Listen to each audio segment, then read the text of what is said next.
What's up? Hey now. All right, welcome. What's happening? We are live on Wednesday.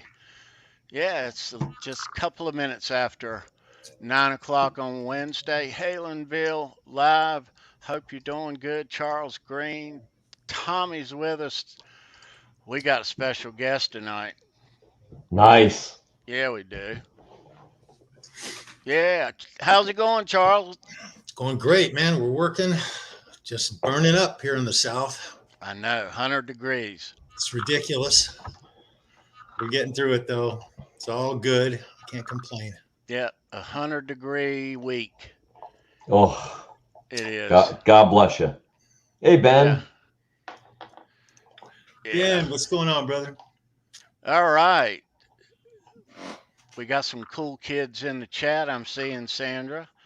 Nice. Yeah. Hey, Sandra. Sandra's Nice back. Life nice is to have back her to back. normal. My goodness. Sandra's back. Yes, she is. Nice to see you, Sandra. What's she We been gone, missed like ya. 3 months or something? My God. Seems like, right? It seems like it. Yep. It's been a Yeah. week. We're glad I you're know. back. A Really week glad. that felt like 3 months. All right. So let's see who's hanging out here tonight with us. Let's start at the bottom, and I'm gonna scroll up. John DeShane, Good to see welcome. you, John.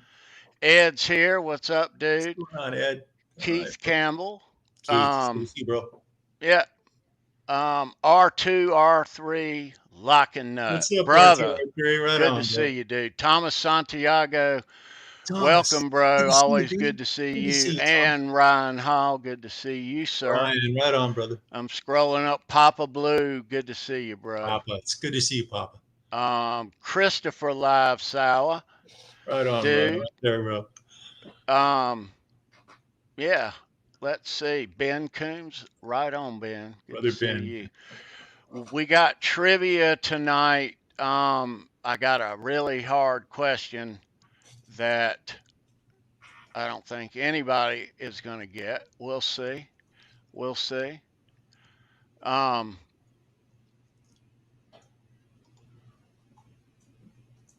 Yeah, it's a tough trivia question for sure. 100%. He didn't show it to me. I don't know what it is. Oh, Sorry about that. no, you're That's fine. all right, bro. I was just saying to Charles, it's a tough trivia question. Charles said he didn't see it yet. I didn't get it, Charles. Yeah. I didn't get it right. I'll just say that. So if someone It'll gets it be right, fun, though. yeah, it'll be a good. One. Yeah. And we'll be playing for a cool fair warning pass. How about it? Yeah. But that'll be later on. That'll be later on. If you're just jumping in, WD 5150, nice to see you, dude. WD, right on, brother. Nice to have you Yeah. there. Did we get John Deschain? Yeah, John's here. Right on, John. John's taking Yeah. care of my my Friedman amp for me. That's So he's awful. got that Nice of him. beautiful BE 100 Deluxe. Yep. You better Nice. keep him happy. All That's right. a nice amp, Tommy. I always tease him. I'm like, yeah, if you ever want to get rid of that. So last, I guess it was September, we had a guest on shortly after the release of his book, Van Halen, the Eruption and the Aftershock. And it's done well. We all know it. And it's just been released on audiobook. It has. So yeah, so we this person was kind enough to come and talk about this being released on audiobook. So we had him on in September. Ladies and gentlemen, Michael Christopher. Right on, There he brother. is, dude. Heck yes. What's up, Hey, man. everybody? Welcome to Halenville, Michael. What's going on, Welcome man? back, dude. Great to be back in Halenville. Love it here. Feels like my home away from home at this point. Always, bro. Always. Good to Hey, have there's you, food, for there's sure. food and beer in the fridge, bro. There he yeah, is. already No rated. problem. Snacks on the table. Deli tray, yeah. And Starbucks, too. Promise. All right, all right. See bottles of water. Look, multiple bottles of water lined up. Nice. Yeah, the green room was nice. I was Green enjoying. room waters. We try to accommodate, bro. Michael, Michael, you come here, you come out with an audiobook, and I got to tell you, I think I am one of the biggest fans of audiobooks on the planet. They are my thing, right? So yesterday morning, it's 7:30 in the morning. I'm sipping on a nice hot cup of coffee, flying 70 miles an hour down the 485 Outer Beltway of Charlotte, North Carolina, listening to chapter 4 on fire of your book. in the left lane too. I haven't enjoyed a cup of coffee so much in so long. The beauty of it is with the audio, and I hope I'm not interrupting. I'll just say this real quick. The beauty of the audio book for me is that I can't stay focused all the time because I'm constantly listening to it. There's moments where I gap out and I'll lose whatever's going on, but I quickly can come back to it, to the point where I was following it and I can catch it up again. There's a couple of chapters in your new book that I've listened to 2 and 3 times. Wow. Not just because I was so interested in it, but because I missed something and I wanted to hear it again. And it's interesting. I'm the kind of guy who picks up on stuff with my ears a whole lot more than I do necessarily visually reading. It's just kind of my thing. It's always been that way. I've always been more of a visual guy, even though I have to read all the flipping time. I don't necessarily enjoy. I'm not a Grisham guy. I won't pull up a novel and read the whole flipping thing. Never going to happen unless it's got the word Van Halen on the cover. Okay. But I'm loving this book, and I can't wait to start talking about it with you now. Yeah. So Michael, welcome, dude. It's good to see you. Yeah. What was the motivation with the audio, or was it a natural thing that you knew you were going to do? Yeah, I wasn't really expecting to do an audiobook. The last book that I did, which was on the band Depeche Mode, was through the same publisher, but that was part of a series. And they didn't do any audiobooks with that series. So I knew they weren't going to do one with mine. And I wasn't even thinking about it when I did the Van Halen one. And after the Van Halen book had been turned in and it was in production, somebody had mentioned to me, so when the audiobook comes out, and I was like, whoa, what audiobook? I don't remember this. I don't remember seeing that in my contract. I don't remember this audiobook stuff. And I reached out to my agent. He said, yeah, there's an audiobook. I have it right here in section 13C2 in the contract. I'm like, I got to see what I can do here. So I reach out to the editor of the publishing company, and I said, who's doing the audiobook? And he let me know that they have a professional come in and do it. And I said, well, what if I did it? I've done a little bit of radio in the past, and I like to think that my voice isn't that grating that people would turn it off when they first hear it. So what if I did it? And I said, well, can you send us over a sample of some of your radio stuff, and we'll take a listen and with the crew, and send everything over. And they loved it. And I got to tell you, I was so excited because I don't want somebody reading my words, especially a full book of them, and not being as passionate about the subject as I am. And especially when it comes to Van Halen. I mean, if it was going to be one of you guys doing it, hey, I know that you're right in the Van Halen, but I don't know what ringer they're bringing in to read my book. It takes the personal connection to your book. For us in the chat, it even more so, but it takes and gives it a personal connection. The fact that it's you who's doing it. And I got to say this. At first, I was listening to you talking, and it took me, the first 3 chapters of your book are very unique. And when you finally get into chapter 4, you really take off with what we know as Van Halen at that point. That's the beginning of On Fire, I believe is the name of the chapter. And you do the voices and you add your own thing. You don't do like a impression of each character, but there's a lot of characters in this book. Yeah. I believe I've counted around 15, I think 15 to 18 voices that you actually do in the book. You do My Wow. three favorites. My three favorites. Okay. Wow. You do a good Eddie. Your Eddie's okay. Your Eddie's okay. It's the point to what I'm saying here is you give a characteristic to the story because of the way you do the voice. Mhm. Your Noel Monk is priceless. Yeah. It's just a little seedy enough to where you believe it. Yeah. If you've ever listened to Noel or you have any interactions with his history, which we all have, Mhm. it's spot on. I think it's one of your best, but you do about a four, not even, it's a second and a half long Michael Jackson. And it's priceless, brother. It's a great one. It's great. And that's just what I'm talking about, the little nuances of your audiobook and how it's received by, me, the listener in this situation. Yeah. Your Dave is by far the best. Your Dave through the whole book is the best. Anytime you're talking, you have an affinity for Dave, and it kind of shows a little bit.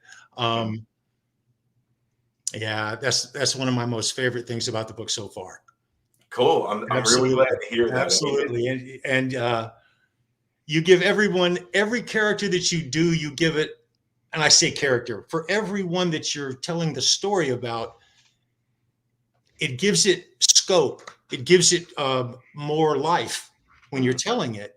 I think it's priceless. Yeah. I mean, that was one of the first things I ran into was after I got the green light to do the audiobook. I knew where I was going to do it. I knew a guy that's got a local space that I could do it in. And then I start reading it. I'm like, wait a minute, there's going to be these voices I'm going to have to do. I'm going to have to differentiate. And how do I approach that? I mean, I'm not an impressionist by nature, but I mean, I love these guys enough that I've watched the interviews a billion times. We've all watched the interviews. We've all memorized some of the ones that they've done. Some of the ones like no one can forget the drama around the Dave is in, Gary's in, Sammy was out, and Eddie and Alex sitting on the couch talking about it at 5150 Studios to MTV. I mean, I could probably recite that interview verbatim. Right. Yeah. But it's knowing these characters or these people and wanting to be able to differentiate it. So you're not reading and saying, well, or listening and saying, well, who is that? Is that Eddie talking or is that Dave? Is that Noel Monk or is that Sammy Hagar? And I wanted to at least give them all a little bit of personality. And I went with it. I mean, I could have read it all monotone, but I feel like if I'm going to go all in, I'm going to go all in. Well, I was thinking, as I was reading, I was saying, gee, it's too bad he couldn't have actually done this all with like real different characters and done a full production of this. Mm-hmm. It'd be flipping brilliant, Michael. Yeah, I know. Brilliant. I'll be right back.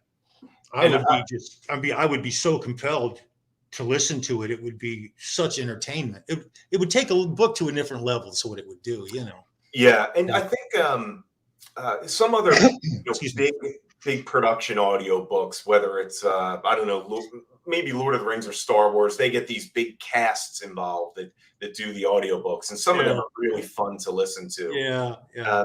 I even thought about mixing in the actual audio that I've done of a lot of the interviews I did with the people for the book. I mean, I interviewed Noel Monk, I interviewed Sammy and Gary, and I mean, you guys know you work with audio.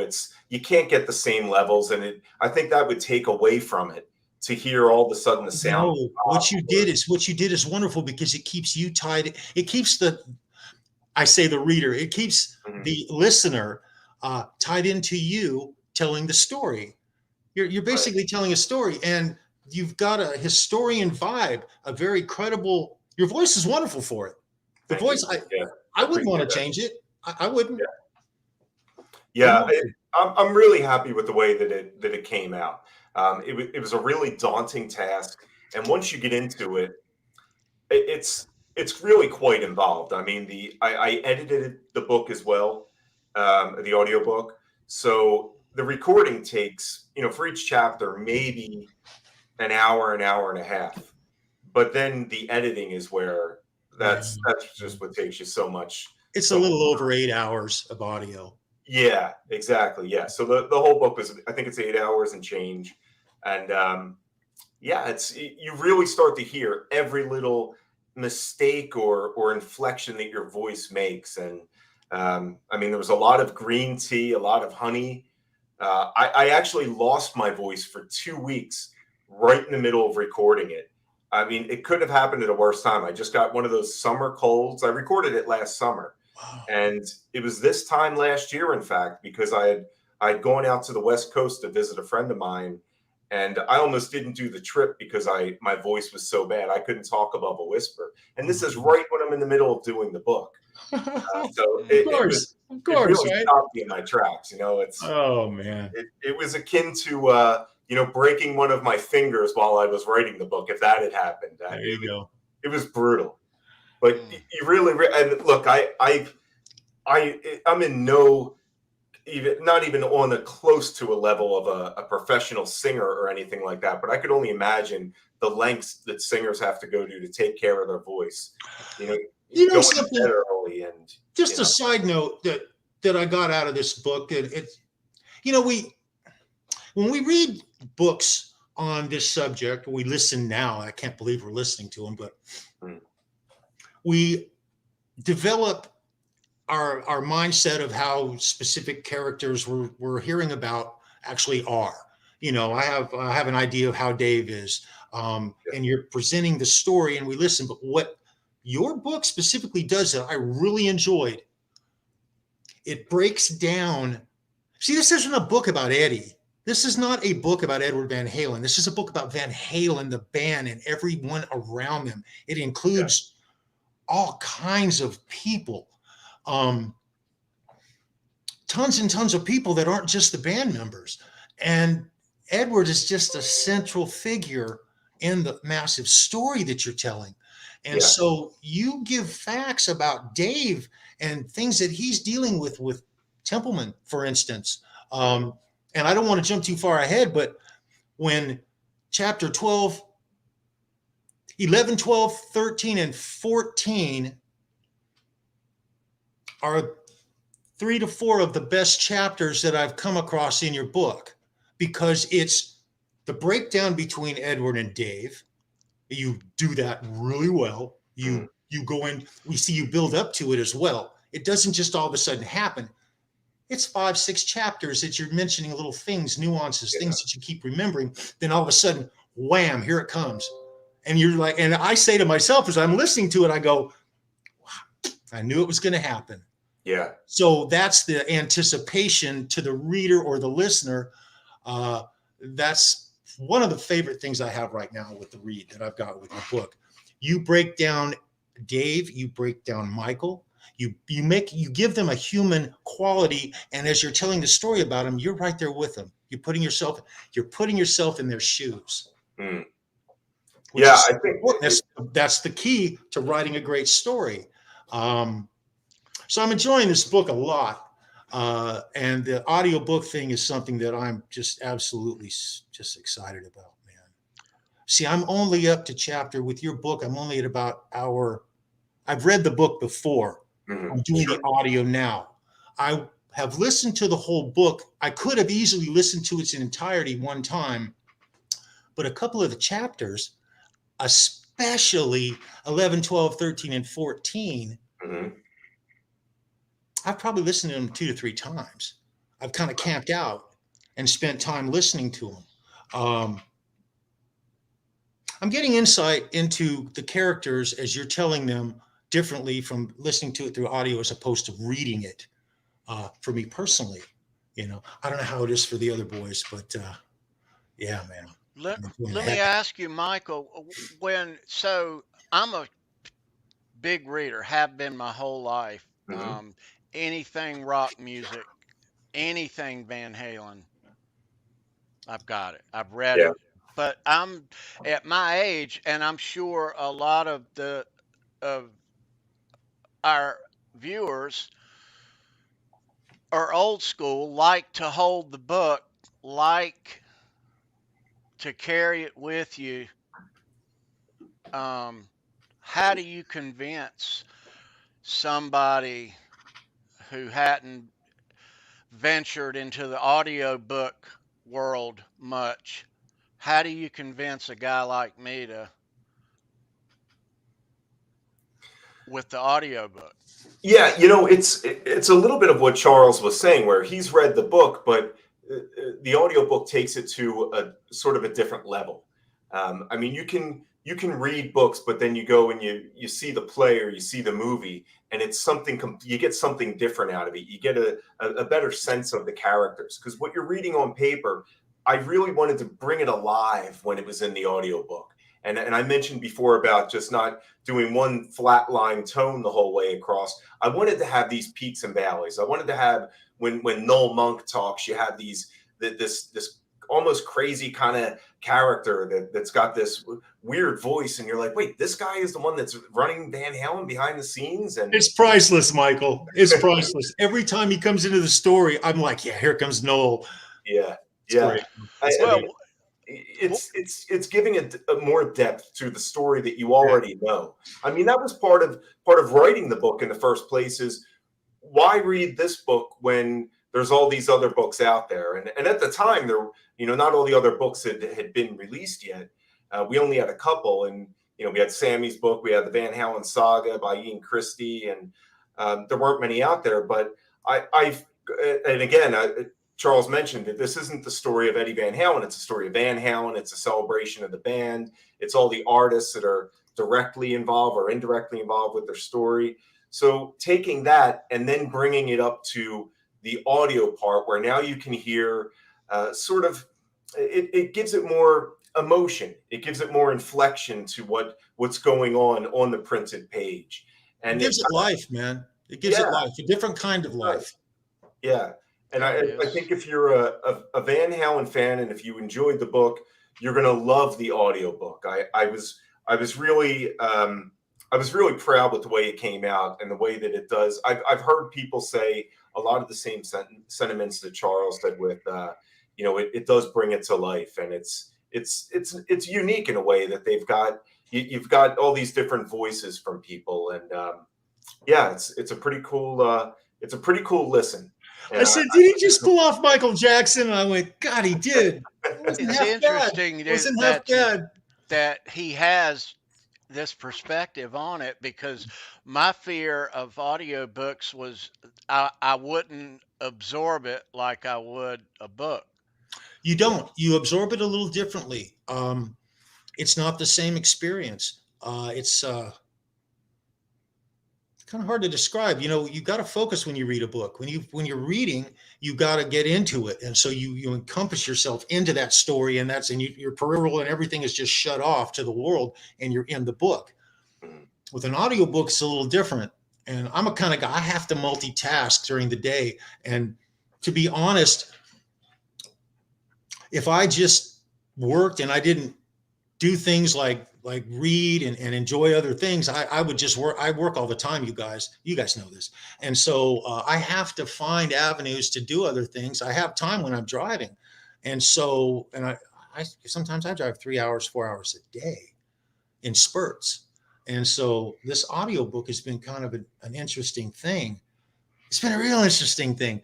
You know what? One of the coolest things about this book is, a lot of people don't know this. True Van Halen fans know this, but David Lee Roth's band before Van Halen was a band called Red Ball Jet. And in Hollywood, especially in the mid 70s, they were like rivals with Van Halen. I mean, neither band was in any sense of the word iconic. They were bar bands, both struggling, scrapping, trying to get ahead, trying any gimmick they possibly could. And you guys know the stories of Dave. But the way it's told in audio is like a new experience. It's like hearing it from another side of the mountain. It's in the book. It's actually in the book, and it's wonderful. It's wonderful. There's another thing about this book. This book has little hidden eggs and things in it that guys like, we have a guy named Keith Campbell and Christopher Sawa and Dave Z and a bunch of nerd Halen guys in the chat here. And they pick up on this. Your first 3 chapters. Okay, the chapters of this book are named after song titles, essentially. Mm-hmm. And there's a couple that at first that I didn't get it. And I'm kind of a Halen head, but I didn't get it at first. It took me a minute to figure it out. And I'm not going to ruin it. I won't ruin it, Michael. I'm not going to bring it up, but it's really cool to Halen heads. Right. I don't want to tell anybody what they are. I want them to experience them for themselves. Yeah, I was surprised on. I guess I was surprised at how many people did pick up on it and didn't pick up on it at the same time. It took me a minute. Then I realized. I went, oh, and then there was another one. That's it caught me off guard again. You'll know what it is, but it's a Sammy thing. Oh yeah, and, I know what you're talking about. It has to do with Sammy and 5150. I'll just say that. Didn't bring up Sammy. I'm kidding. And I have to, and it's really cool.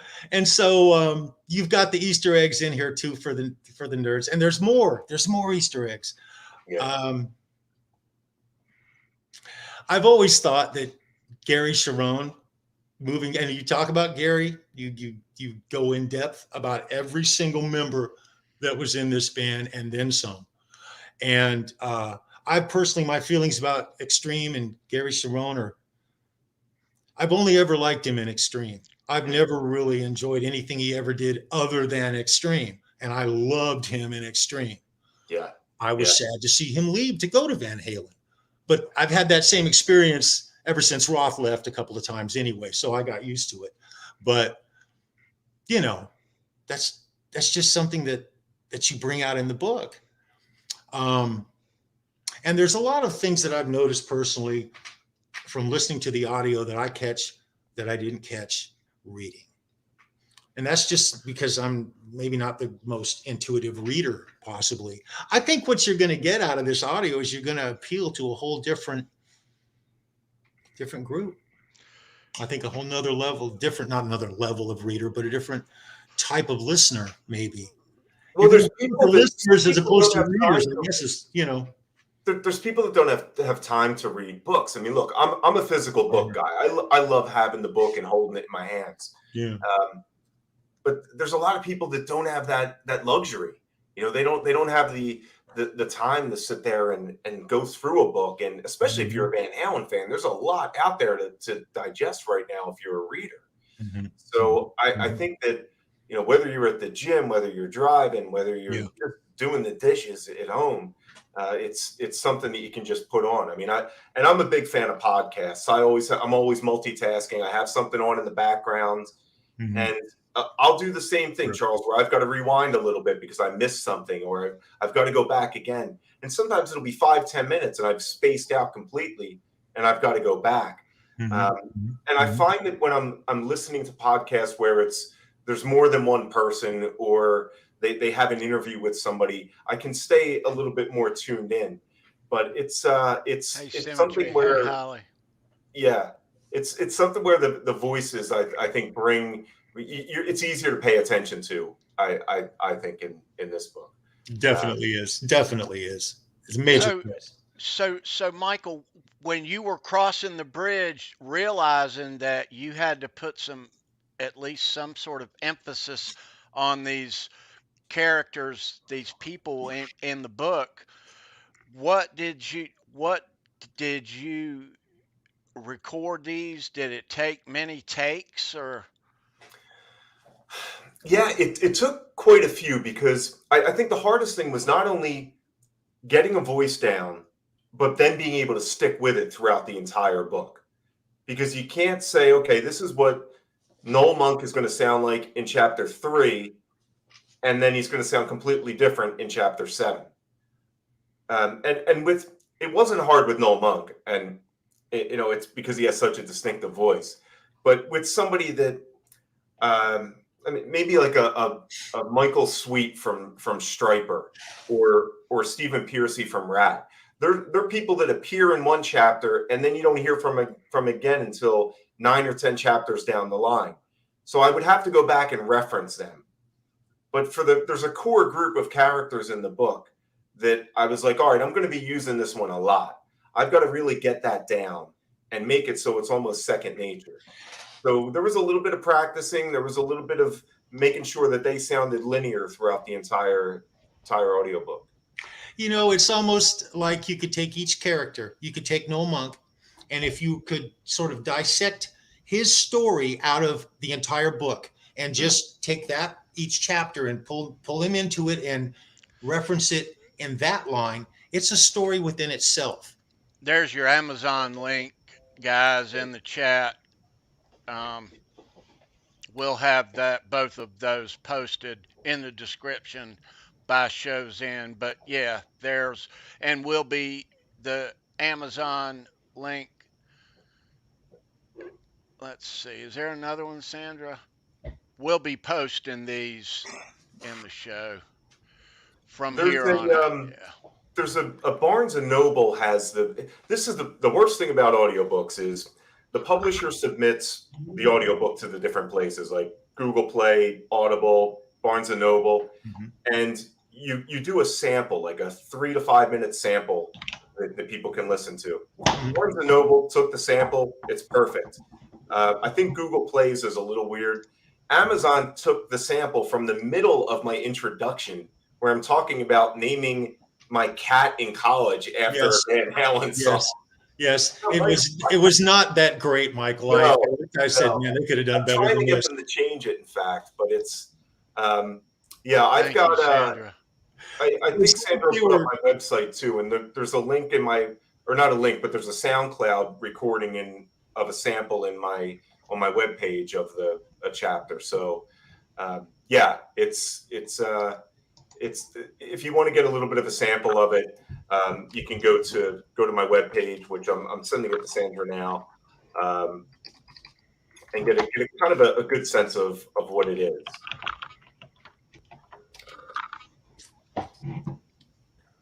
There it is. Alrighty. The Barnes and Noble. Yeah, that's Barnes and Noble one. Okay, right on. Yep, we'll have all these links available. So Charles, I must say, you were quite convincing on the audio book format, and you have my attention, my friend. Michael's like a historian, you guys. I mean, you can kind of, I'm going to say this. Shit, I can't believe it. Okay, I'm going to say it. I'm finding a lot of really cool similarities between you and Greg Renoff. That's quite a compliment. I read Greg's book as well. Yeah. Wish I had an audio of it. That would be flipping fantastic. I think there is an audio book for Greg's book, but I know that he didn't do it. It's not going to be the same thing, and I've already read his book 3 or 4 times now in its entirety. So this book on audio, Michael, I've heard samples of. I'm a big reader and I want the book, but don't do much of that, but I have heard it. And when I hear voices that do not really match up with the vision I had from the book, that's a little awkward. Yeah. And that takes me out of books as well. And the benefit that I had with this book was it's real people. And most of us know what the real people sound like. So while I didn't try to imitate Eddie or a Dave, I tried to do a Eddie or a Dave. And it's the way I liken it is if I was talking with my friends, if I was sitting here talking to you guys and saying, did you see that interview that Dave just did? And you say, no, I didn't see it. What happened? Well, he did this. This is what he told the guy in the interview. And it'd be me telling you guys how he did it. So it's kind of like one of your friends telling you about some news. Right. Rather that, but know the history here. You know this band, and you have the passion for it. So by hearing you tell it has got to make all the difference in the world. Yeah, I really can't stress how happy I am that I got to do this book and that it wasn't just some no-name guy that came in that you don't know who it is, and you don't even know if the guy's a fan of Van Halen or ABBA. You don't know what his band is. Yeah. But yeah, I'm so lucky that I got to do it. It was quite a journey. It was challenging, but I am so happy with the way it came out, and I really hope to hear some people's feedback. I did see that. I know Keith had asked in the comments about if there would be a package between the book and the audio book.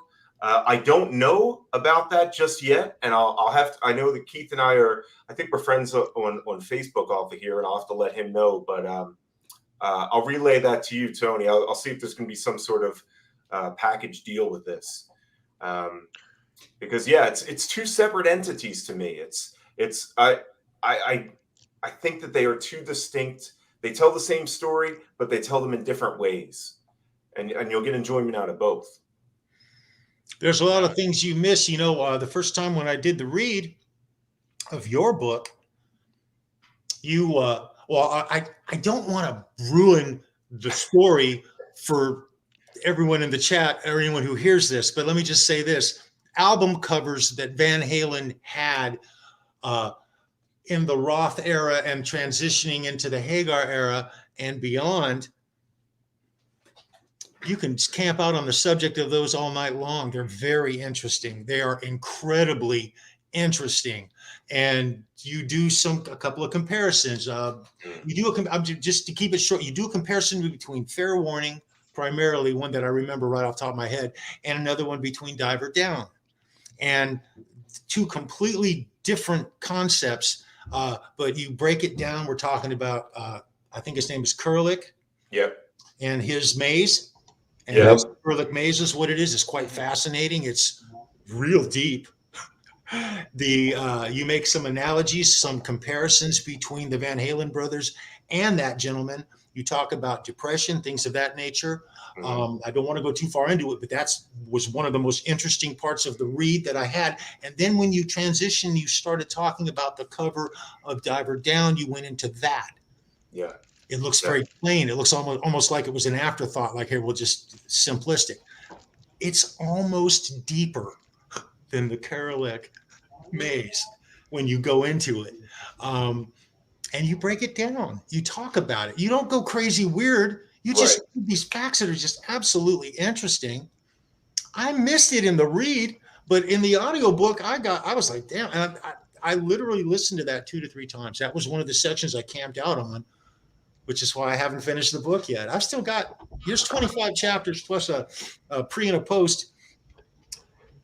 That's a lot of audio. It's a lot of hours of audio, and it's not a fast read anyway. Your book's not a fast read. For me, it wasn't a fast read. I'm not a fast reader anyway, but in order, for me to actually to get it and actually remember it and retain it, I really have to focus on reading, and it has to be like my mission. Okay, I'm reading this, and I've got to remember it. That's a little more like work. So the audio version is more like a vacation for guys like me who don't necessarily have the time or the attention span to focus all the time like some other people can. Right. You mentioned the album covers, and I did want to touch on that. I don't think I've even talked about this part, but I did actually hear from someone in the Kurlik, the William Kurlik, who's responsible for the artwork on the cover of Fair Warning. I heard from someone in his estate. Really? And they were really, really happy with it, and they hadn't known, or they weren't familiar with the parallels that I drew between his life and between. It's mind blowing. It's mind blowing. It's nerd stuff, and it really. I mean, I did go pretty deep on that, but someone else recently mentioned to me that had read the book about how they loved that I went into the album covers, and I think that the reason I did that is because when I first got into Van Halen, it was through my uncle and his record collection, and it was a record collection, and it was an event. You sit down with a record, you put it on, and you hold the vinyl. You feel it in your hands. You look at it. You look at the liner notes. You pore over all the names. Who is this Ted Templeman guy? Why is he on all these albums? And I wanted to dig into that a little bit more. And it was such an experience to me that it was so rewarding as a young Van Halen fan.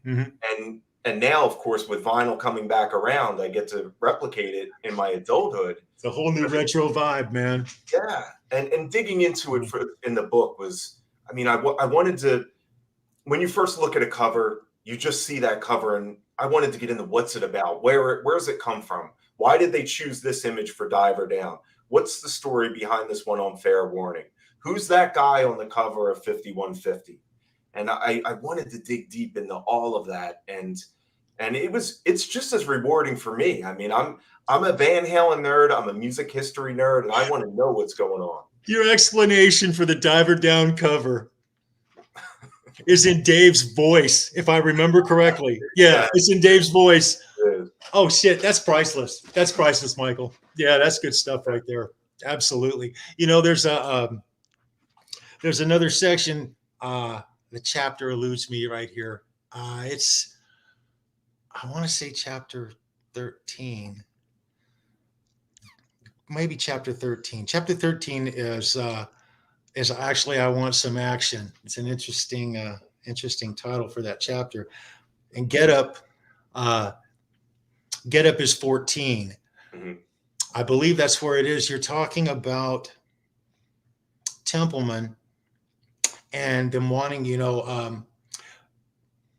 David Geffen had pretty much, I'll say it, that he owned a piece of Sammy Hagar. He was in a contract with Sammy. Sammy owed him 3 more albums, I believe.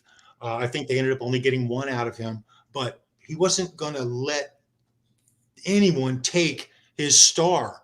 He helped Black. Hey. Sammy. He got him out of forgive me if I get this completely wrong, but he got him out of one label that he was tied to and got him in another. I think it was Capitol, I believe, if I'm correct. Correct me if I'm wrong, please. And you're telling that story, and you're telling it really, really good. You're using the characters when you tell it, but what was so fascinating was when you're talking about them putting pressure on Van Halen for Sammy to come into Van Halen, they wanted to rebrand that name and call it Van Hagar. Okay. Well, Van Hagar is a term that I heard for the very first time in a ticket outlet in Hermosa Beach, California. I was standing in line waiting to buy tickets with my girlfriend. And, it was for Billy Squire, and these 2 guys I went to high school with were standing in front of me, and it was after high school. We just knew each other. We were living in the same beach town, and they had an argument. They were having an argument. The very first time I'd ever heard this argument, it was about Van Halen or Van Hagar, and they were both split. It was either going to be all Roth or it was going to be, screw Roth. Roth, all the bad press had caught up with them, and it was going to be Van Hagar at this point. And they were having a really heated argument in line at a ticket outlet. And that's the very first time I'd heard that said. And that was something that the public said. That was something the fans caught on to. The Van Hagar thing wasn't something that we read or heard because that was behind the scenes. Yeah. The whole thing with Templeman and wanting to rebrand it. And he was all in if they would have rebranded the name, but since they didn't, he went with Dave. Yeah. And that was a defining moment in the book. That was a defining moment in Van Halen history. Another thing that I got out of the book on this last time was your Noel Monk. I started paying more attention to him. I truly believe, as bad a rap as he gets, and as greedy as he is and was, and this, that, and the other thing, he was essentially a good manager at doing one thing, and he did it really well. And that was letting Van Halen be Van Halen and controlling the craziness and the anarchy and the absolute discontrol. And he put it in perspective. He carried him. And I think there's a remark in the book. If he'd had, I think he says, if I'd have just had 3 more years, they'd have been the biggest band on the planet. Yeah. I believe that. With all the stuff I've heard, with all this about Noah, I know they say he ripped him off and that and this and that. Maybe he did. All of that aside, I truly believe he would have done that. He would have accomplished it if Dave's ankles would have just lasted 3 more years. And you go into that in the book. It's priceless, Michael. It's absolute priceless Van Halen. One of my favorite parts of the book again. See, what we got to do is we got to talk about this book about 2 months from now, after we've all had a chance to listen to it. Give it 5-6 months. We'll all come back to this again. And it'll be even better. Yeah, when then everybody knows the frame of reference. Everybody's got. I mean, now we all kind of know the story, and one of the things that I was that I was really cognizant of is the timelines. And you mentioned you didn't hear about Van Hagar until well after, but that it had been going on behind the scenes, and I wanted to let people know that I wanted to get as close to certain dates as I could. And for the Van Hagar thing still is such an interesting facet, because I don't know how they didn't cave under the pressure. They were going to lose their producer. The record label was worried about their bottom line. That's a brand to the label. That's their moneymaker. Yeah. If Hagar comes in and that album tanks, yeah, that's no good for the future of the Van Halen name. Yeah. And for Eddie and Alex to stick to their guns and say, hey, look, it's our name. We're going to keep our name. Yes. I mean, that showed a lot. And it could have gone the other way. It easily could have gone the other way, but it didn't. And and the way that they promoted that album, yeah, it was an unpromotion. They did everything the opposite of what they normally would have done. That in itself is fascinating. Right. And I do another thing, and I'm sure you picked up on this, is the only video that they released for 5150 while they were on tour for it, what just coincidentally coincided with the big MTV release weekend that David Lee Roth was doing for Eat 'Em and Smile. Exactly. And it just so happened, yeah, that the video for Dreams was going to come out with the Blue Angel. It's like, come on, if you tell me that's not planned. Yeah. I mean, and the other thing that you very quickly learn. I learned this from the read of your book. David Lee Roth doesn't do anything without calculation for the most part. Everything he does, every time you watch a video of him on YouTube and he just so happens to be walking through an airport and some guy walks up, he's wearing a COVID mask and the guy says, Dave, how are you doing? And Dave stops for a minute and takes the mask off and gathers himself together, puts a smile on, and then that's planned. That's Dave doing what he's done his whole life. And it all started with Red Ball Flippin' Jet. Yep. A lot of people, I wish we had more about that other than just your stories are fantastic about it. You know a lot about Red Ball Jet. In fact, I'd love for some time for you to talk about pre-Dave before Van Halen, because the club days when he was a vaudeville act on steroids is what he was, with a music background. I mean, it was a trip. The fact that his personality and Eddie's that's why they make such good music. That's why they made such a great pair.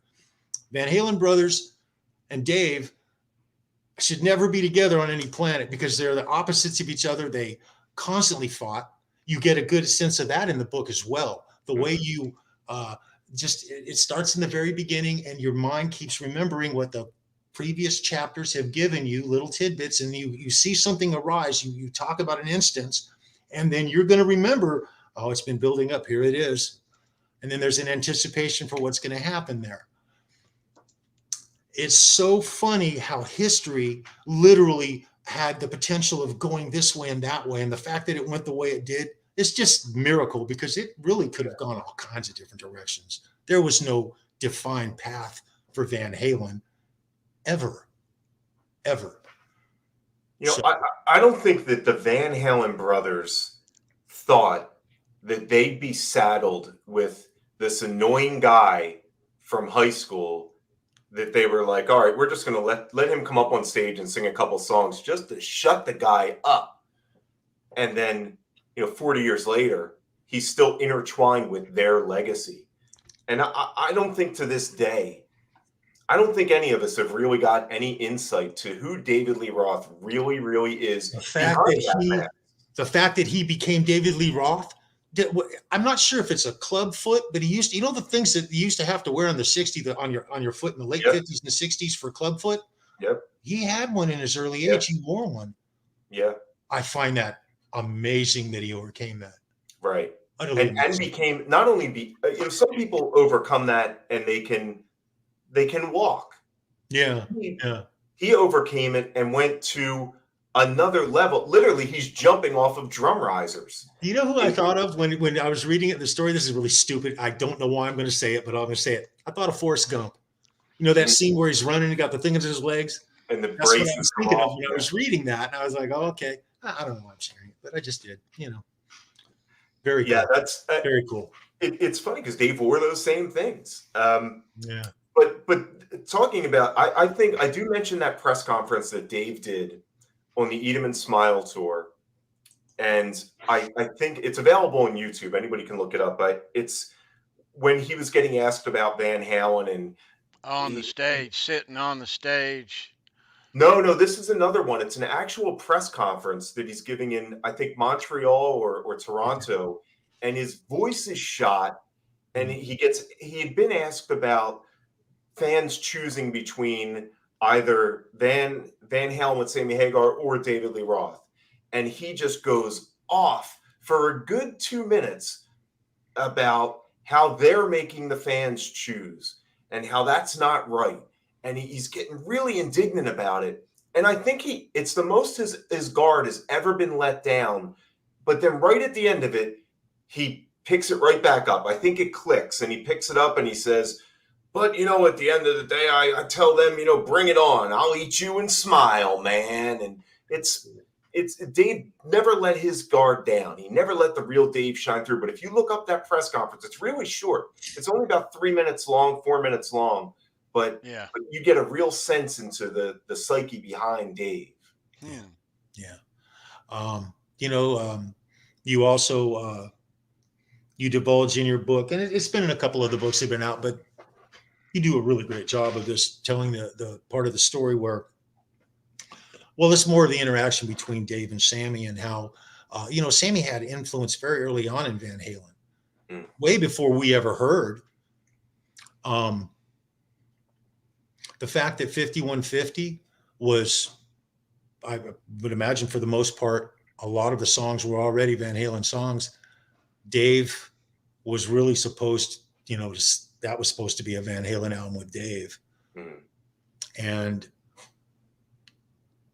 the way that it transitioned and didn't happen really should not have, if you believe some versions in the book of things that people say. Because, when you're telling the story, you're telling a story of what someone's told you and you're repeating it to us. And you do your due diligence, but we're listening to opinions sometimes and things that other people are saying. And many times what happens is someone in another book or even in the same story you're telling will counter that and say, no, that's not what it was. It was this. Yeah. And so there's immediate conflict in it. I don't blame Dave for not wanting to be anywhere near Sammy Hagar. I don't blame him. I don't blame him for not wanting to share a stage with him. Do I wish that they could have gotten over it and buried the hatchet or the whatever you want to call it and got along? Absolutely. I think it would have been better for the fans.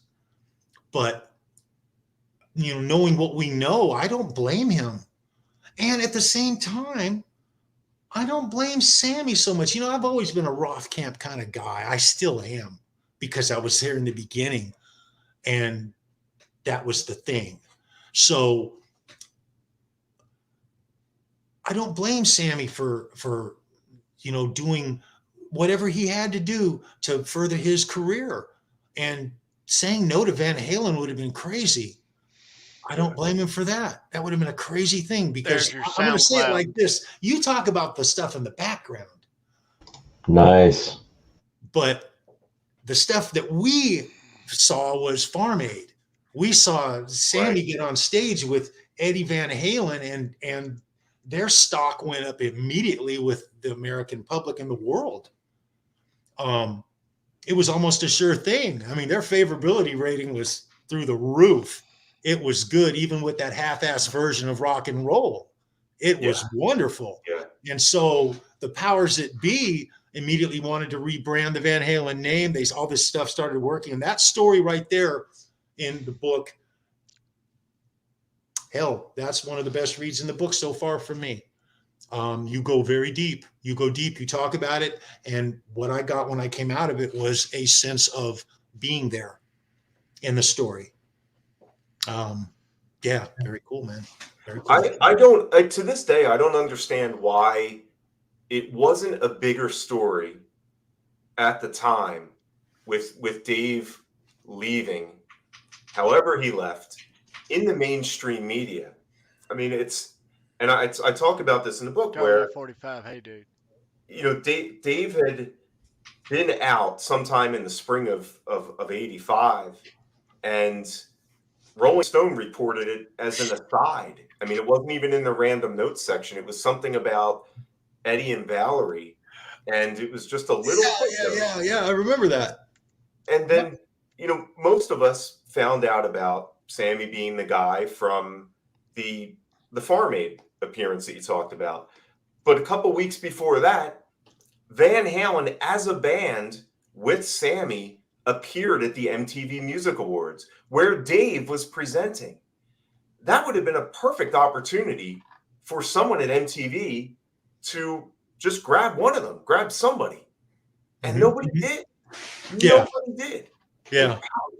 All these missed opportunities, it boggles my mind. If that were today, they would have had 20 cell phones in their face from people that weren't even members of the press. Yeah. But back then it was, you know, it was reported that they were doing music with Sammy, but it was an aside. And there's a picture in my book where it's the four of them on the red carpet at the MTV Awards before Farm Aid. And it's how that wasn't the biggest story of arguably the biggest rock band at that time, losing their singer and picking up Sammy Hagar, who was no slouch himself in terms of popularity.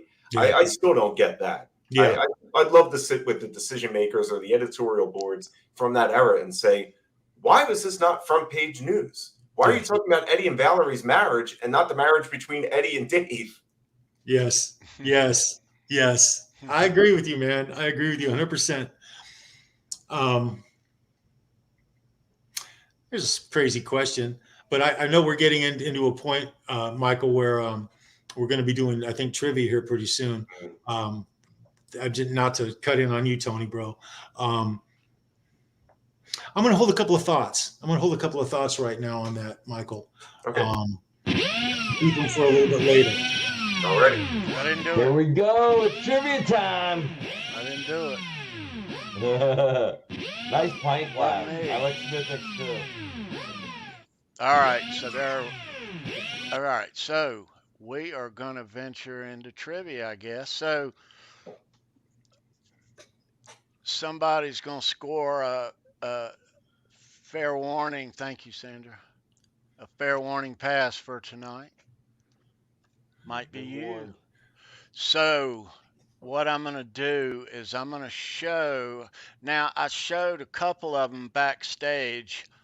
What I'm going to do is I'm going to show you guys a picture.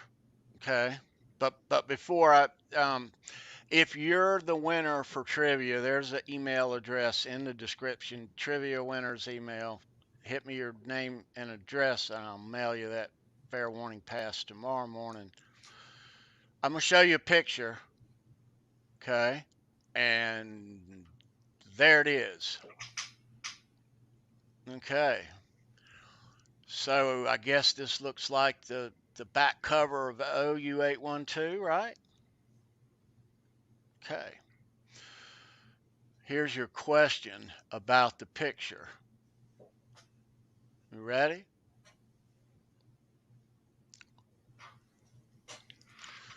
what is the significance of the Darwin 8 during 1988's OU 812?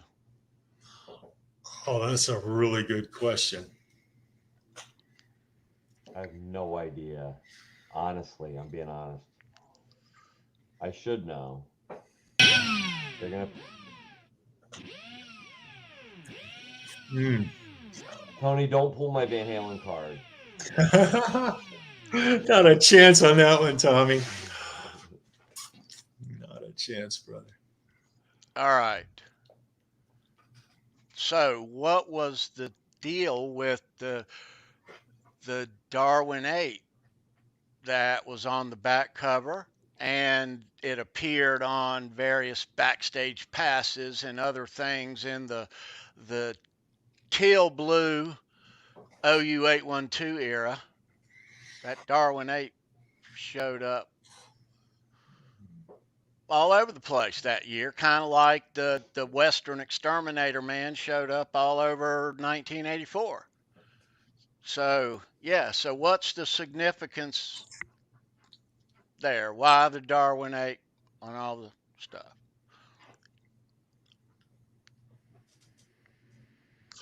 All right. We can get back into it, Michael and Charles and Tommy. I'm going to keep an eye on the chat. I try to make these super hard, Michael, because these Van Halen kids, they know their stuff, as you know. Yeah, absolutely. They surprise us, man. They surprise us every single week. You know, I do. I have been keeping an eye on the chat too, and I think it was Keith that talked about getting the box set, the recent vinyl box set. And I don't know. Have you guys heard about the issue that they've been having with the production of this box set that people are discovering? No. I hadn't heard anything yet. No. Because I'm a vinyl guy, so I want to know. Well, apparently when you open up the 1984 album and you pull out the 1984 sleeve and you take out the vinyl is another copy of Diver Down instead of 1984. Oh, wow. And so and far, that's on all the whole production, or they haven't said. I'm guessing it was the entire first pressing of the vinyl box, just the box packaging. I wish I had it. Because you can buy those records separately at Walmart. It's a Walmart exclusive.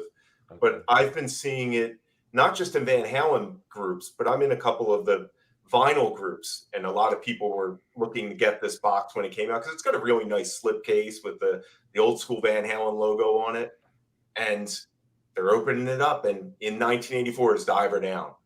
Wow. So yeah, definitely check it out, because that would be a bummer. As much as I love Diver Down, I don't need two, or in the place of 1984. Yeah, really. Oh man. At first, when you said that, I thought, wow, that'd be cool to have one because it's sort of an anomaly. It'll be valuable. So if you have a box set of that, I would not open it. I'd put it away and just buy another one. That's right. If history repeats itself with Van Halen stuff, it'll be worth something. But that's interesting, Michael.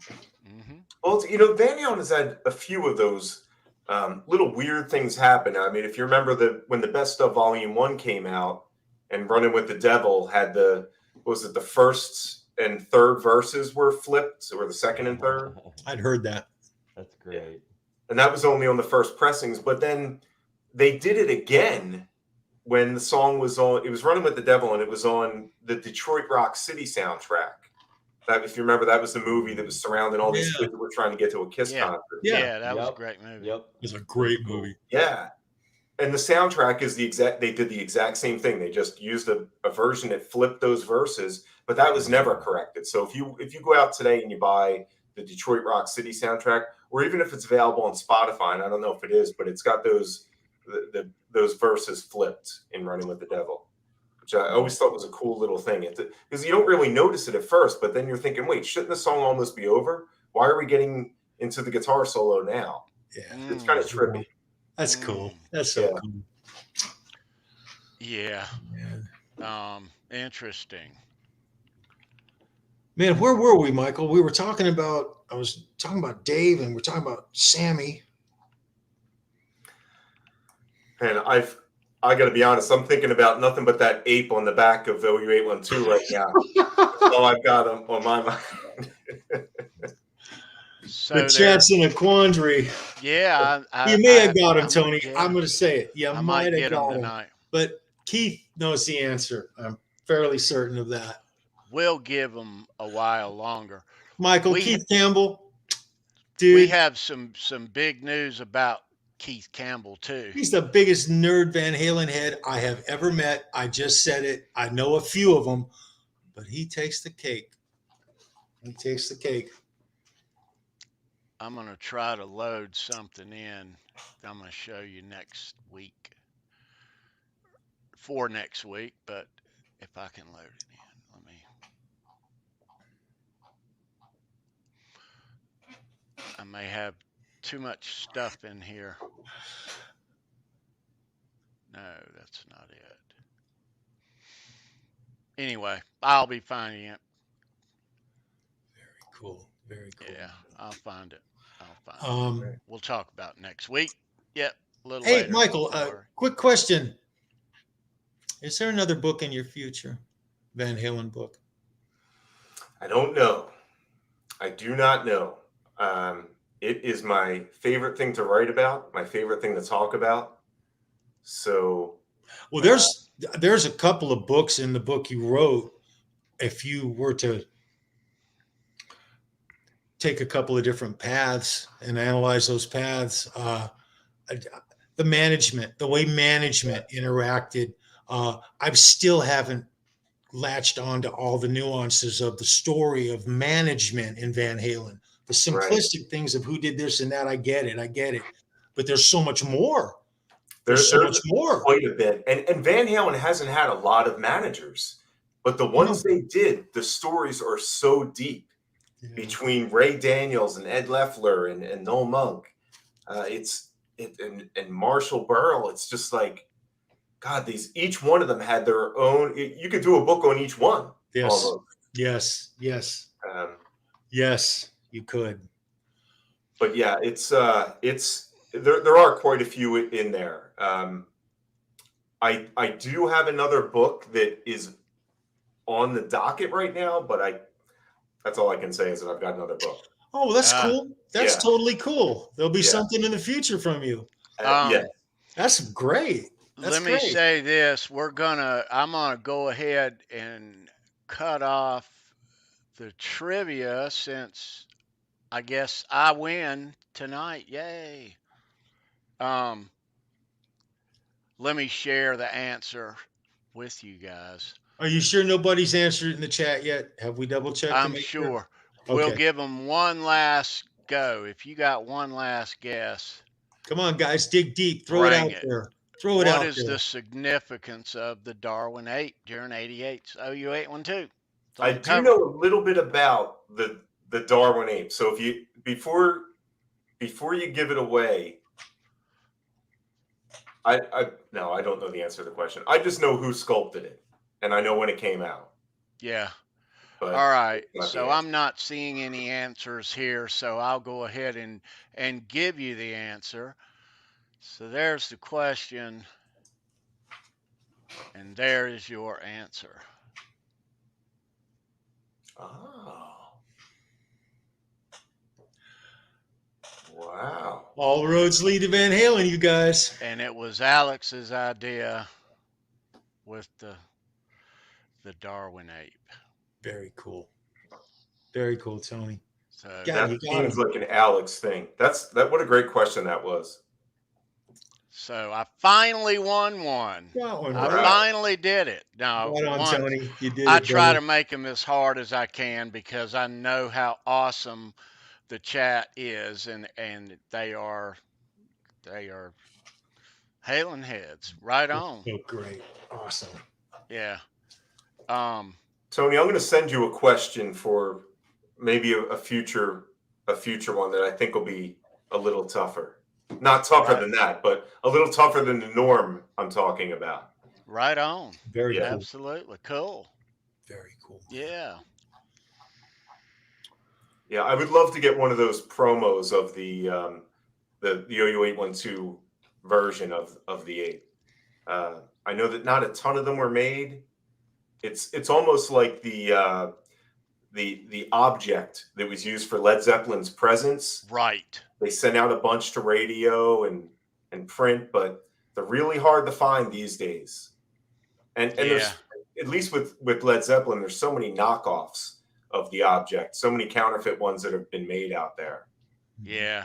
Those OU812 Darwin apes that have the OU812 on the base, you see them online and they're upwards of 1,000 for sale. But yeah, you had to have been in radio back then, so the radio guys have them, I'm sure.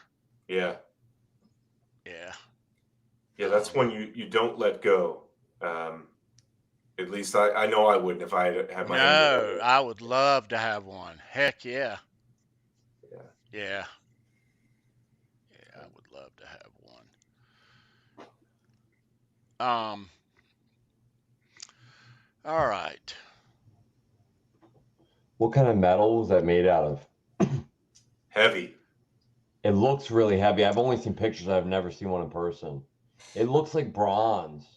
I mean, it might not be, but I have no idea. All right. Let me say a couple of things. Here on the home front, we have some exciting news. I'm gonna pull this up on the screen real quickly. We have now, and why we didn't have one before is beyond me, but we now have, how you like that, a Halenville Live Facebook fan page. Nice. And today is the rollout. It's a great page. A great page. Yeah. Very cool. You can see every single episode of Halenville Live on that page. Yeah. So with that said, you can make posts and send pictures. So let me, I'm going to stop that and I'm going to go into this. We have a photo contest going on. One more week left. Okay. And we'll be giving away a 56-inch, the bigger of the two sides, EVH leather guitar strap. So we've got a bunch of photos of some cool Van Halen guitars, and send those photos to the Halenville Live Facebook fan page. But we are going to be showing all of them next week, and we're going to choose a winner.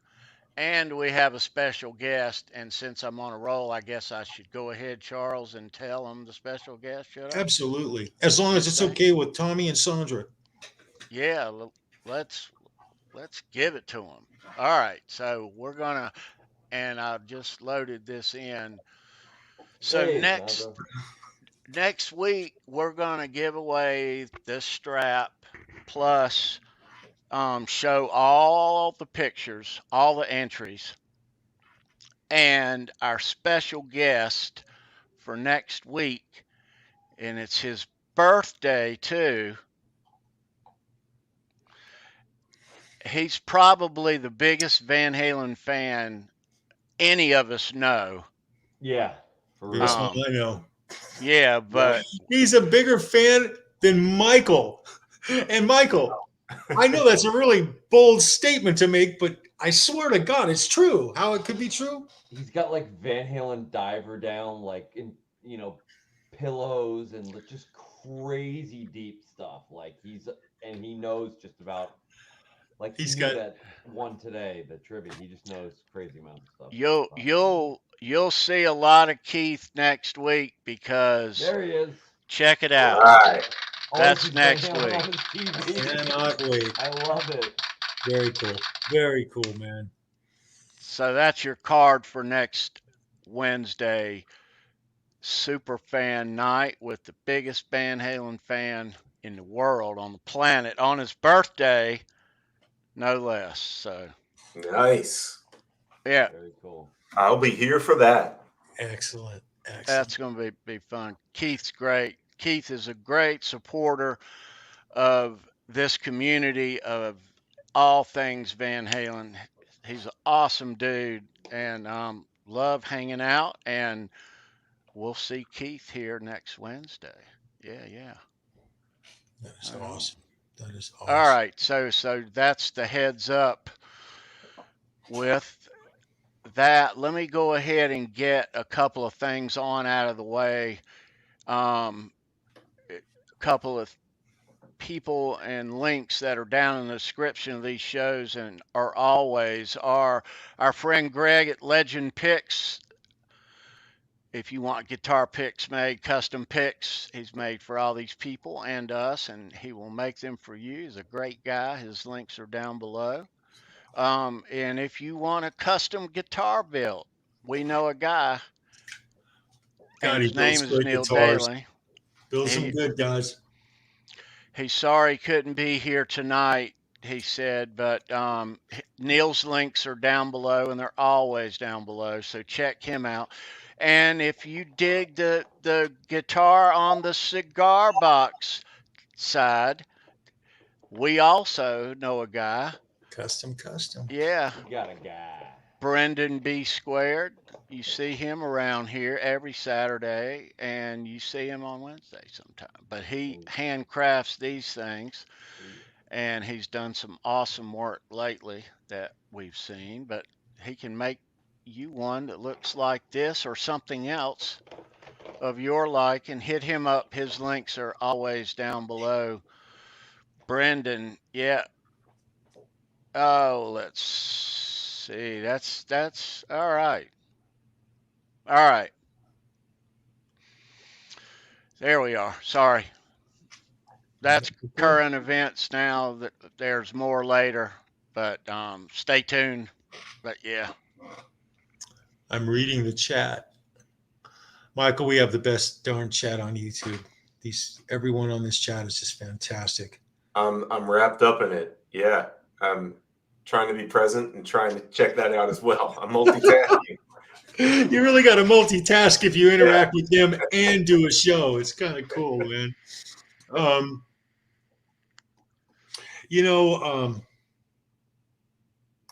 I find it fascinating, the interaction between Michael Anthony and the band. I'll talk about that for a second if it's okay. You very early on, in early chapters, you form a mental picture of Michael. You're talking about it, the way he's interacting with management, with Dave, especially with Eddie and Alex. The Van Halen brothers were not the easiest guys to work with. Michael had an daunting task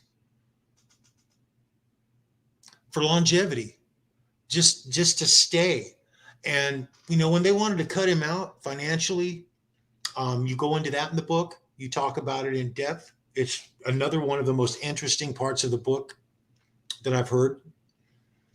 In your book, in fact, one of the highlights of your book is the way you give life and scope to Michael Anthony and his mountain that he climbed for 4 decades in a band called Van Halen. Yeah. That's another book right there, Michael. That right there would be another book. I was fortunate enough to meet him twice in LA. Actually get to speak to him. He came darken the door at the Whiskey, and his little brother was playing a gig. He has a little brother named Stefan. Can I tell you the story real quick? Yeah, we're going to take some questions from the chat too, and there's the first one though. But yeah, Charles, sure. His little brother had a band. He wanted to be David Lee Roth so bad. His little brother, Stefan. Michael's little brother's name was Stefan, and I showed up at work one day, and there was this little young kid. I swear to God, he was only barely 17. he shouldn't even have really been in the club. He was way underage, and he was real concerned about it. He was bearing his soul to me, being way too honest. Really nice guy, really nice kid. And I call him a kid because I was like 21 at the time, and he seemed really young to me. He was in a one-piece spandex bodysuit, dressed just like Dave. It had yellow stripes. He looked like the bumblebee. He was doing extreme stretching in the hallways. Extreme, like you put your foot up on the wall and then look at your foot, that kind of extreme stretching. That's what this guy was doing. He looks at me, and in the course of our conversation, he says several things, mentioned the fact that Michael's going to be by in about 15 or 20 minutes to give them a sending off. So I knew Michael was coming to the door. That's the first time I ever met him. Left a great impression on me. Wonderful guy. To make the story a little shorter, kid looks at me, he says, I want to be David Lee Roth so badly. That's what comes out of his mouth to me. And I'm just getting to know this kid, and he pulled off some really great original tunes. But it wasn't the caliber that it needed to be for him to be a rock star. It wasn't. But the memory of him being there with his band and all the interactions, and I remember them playing on stage. I remember they had some really great gear. That's priceless. It's part of that whole Van Halen mystique, the stuff that we all, whether it be a concert that we saw or an interview that we remember, that one of our favorites in the band, it was positive and it stuck with us for, decades. That's what we all love. The book, there's so many avenues in this book. I was talking about Michael. The path that he had to follow with Van Halen and how he transitioned from Van Halen into Hagar, I got that so easily with the book. I didn't struggle with it at all. I understood why he made decisions in the way that you explained it. I can't imagine going through that. He took financial loss that was unheard of. I mean, what a major financial loss he chose to take. And I'm not going to go into all the details because you need to listen or read the book. But that in itself is just fantastic. And it brings you closer to Michael. It makes you understand his plight, because there's no enemy in the band Van Halen. There's no one guy who's a bigger enemy than the other. These guys were all a bunch of partying musicians. They lived the fast life. In fact, they defined it quite literally. And there's a price to pay for that kind of lifestyle. There's a downside to up. There always has been, there always will be. And so that's one of the things that you brought out in this book that I just am just thoroughly enjoying. It's a ride. It goes up, it goes right back down, it goes right back up again, because it's Van Halen. And that's their story. So, yeah, Michael. As up and down as their story's gone, I think that Michael Anthony remains the constant.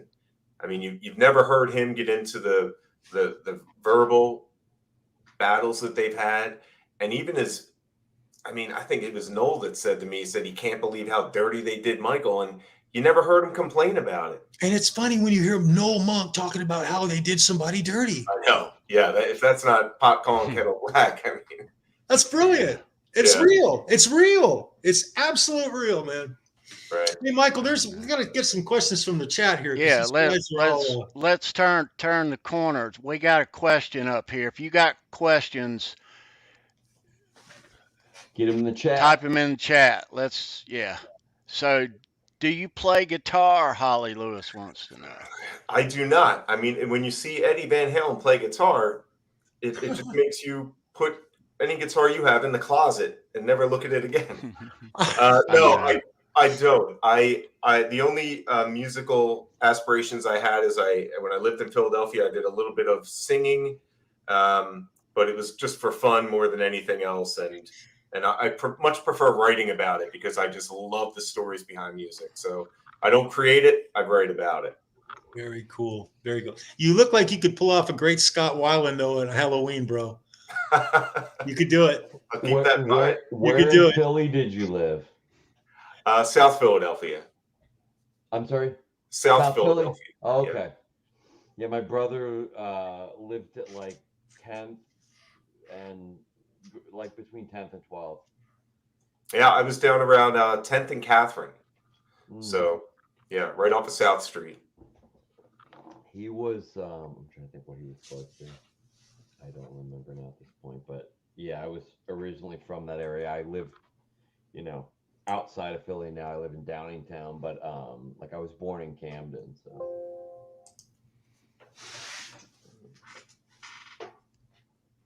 All right. Any more questions? The Cult, your second favorite band? When it comes to rock bands, maybe. You know, I'll tell you what. It's funny because, and nobody knows this. Like, no, not even my family knows this yet. So you guys are getting an exclusive. But just yesterday, I got a Cult tattoo. Nice. Yeah, so it hasn't. I haven't even. It's got to be your favorite band, Michael. You want to show us that? Well, you know, it's tough because it's down on my lower leg, which is coincidentally enough is right where I have a Van Halen tattoo. You get to show us both then, and I'll show you my tattoo. Kind of new. Well, if you do that, it's probably wrapped, isn't it? Yeah, it is kind of gross looking right now, but I just don't want to have to rewrap it. I know how that is. I just recently went through having massive body wounds to heal, and ouch. Redressing is not fun, is it? No, it's not. But the you know what? You can see I know that Sandra's been putting up my Instagram in the chat. I have the picture of the Van Halen one, which is actually taken from one of Eddie's guitars. Oh wow! It's that little skull and crossbones with a little alien on it. That's on the I don't know why I'm drawing a blank. It's the black and white guitar that he used right around the Women and Children First era. Keith will know this. We're talking about the Circles guitar, are we? Talking about Circles? No, not the Circles guitar. Jeez, I don't know why I'm drawing a blank on this right now. Rude guitar. So am I, though. Let me see. I can just pull it up. Let's see where it was. Star guitar. Star guitar? Keith Campbell saying Star guitar. It's the Star guitar, yeah. There you go. That's why he's Keith Campbell. Why he's Keith Campbell. It is indeed the Star guitar. So I wanted to do a Van Halen, but not so blatantly Van Halen. When I got that tattoo, and I'm actually nobody knows outside of the crazy people like us that it'd be a Van Halen tattoo. That's cool. Yeah. So, are you a Pantera fan? Sandra wants to know. I am. I'm a very big Pantera fan. I actually had the chance to drink with them when I was very young. Nice. And very cool. I don't even think I was of age yet. Sandra's jealous. She's a huge fan. Huge. You want to elaborate? She wants to know. Yeah. Yeah, sure. I mean, I went and saw. When I was living in Philadelphia. They played at the Tower Theater in Upper Darby. Love the Tower Theater. Yeah, Tower Theater, great venue. Still there today. Yeah. I had a friend of mine had gone and gotten the road crew a little happy that day. Let's say, and he gave them the road crew gave him a few backstage passes, and he had given me one. So this was on the second leg, the final leg of the Vulgar Display of Power tour. Nice. And they took instead of having a backstage area, they took the entire lobby area of the second level and brought up their amps and connected them to a stereo system, and were just blasting music. Now I'm underage, and I didn't really think I was allowed back there. And in fact, now that it's coming back to me, my friend had kind of snuck me back a little bit. I didn't even have a physical pass. So he had just kind of let me hold on to his, show the security, and then give it back to him after we got through security. So I'm paranoid the whole time that I'm going to get, thrown out of there in a second. Sure. And there's this really old school DJ that's just one of these guys that doesn't like Pantera, but he got backstage and he's going on telling me about the King Crimson show he saw back in the day. And I'm just like, And the beer they had was, I think it was Peels and Schlitz in cans. Oh yeah. And Excellent. I had drank before, but I'm like, all right, I'm not into that. And I'm already paranoid enough. So I hear a voice behind me and says, "Hey man, you're gonna have a beer." And I thought it's a radio guy again. And I said, I didn't even look at him. I said, "Nah, man, it's like piss and darker piss." And he said, and then I hear, "Well, hell, man, have one of these suckers." And it was Dimebag, and he had a Heineken in his hand, and he handed me his Heineken, and I was like, jaw agape, and I'm like, yeah. Dimebag Darrell just gave me a Heineken. Very cool. And one of those moments you never forget. I'll never forget that in my Do you have the bottle? I don't have the bottle. No, I have his autograph. That's awesome. I don't. I actually got them to sign I was working at a record store at the time, and I had two things for them to sign. One was a white label copy of Vulgar Display of Power, and another was a promo picture, just a black and white promo, and they all signed it. So I still have both of those items to this day. Nice. Right on. Cool. Excellent. Very cool. Yeah. That is cool. So Christopher Live Sour wants to know, do you go watch many concerts? I do constantly. I usually hit at least 2 to 3 a week, if not more. Wow. Yeah. And these are also, these aren't huge shows that you're going to see like the stadium tour. A lot of times it's just small bands and smaller clubs. And I'm in Boston these days, and that's where I'll go check out the shows. Well, with Berkeley right there too, there's so much good live music in Boston. Even if it's going to see a blues, a blues guy on or jazz Thursday gig. night, I love it. Yeah. So. We have a good question in the chat. Our friend Ed might not have seen the episode that we had Michael on back in September here on the show right after he released the book, but maybe we didn't touch on more background tonight. But that's the question there, Michael. Okay, so my journalistic background is I went to Temple University for journalism in Philadelphia, and I've been a music journalist for a little over 2 decades now. And in that time, I've made so many connections. Whether it's through publicists or management or the band members themselves of different artists, that you just sort of build these connections over the years. And that was how I ended up getting Bailey. That was how I ended up getting all of the interviews for the book. Some of the people that were interviewed, we just talked about Pantera. I interviewed Phil Anselmo from Pantera, William Duvall from Alice in Chains, Tony Iommi.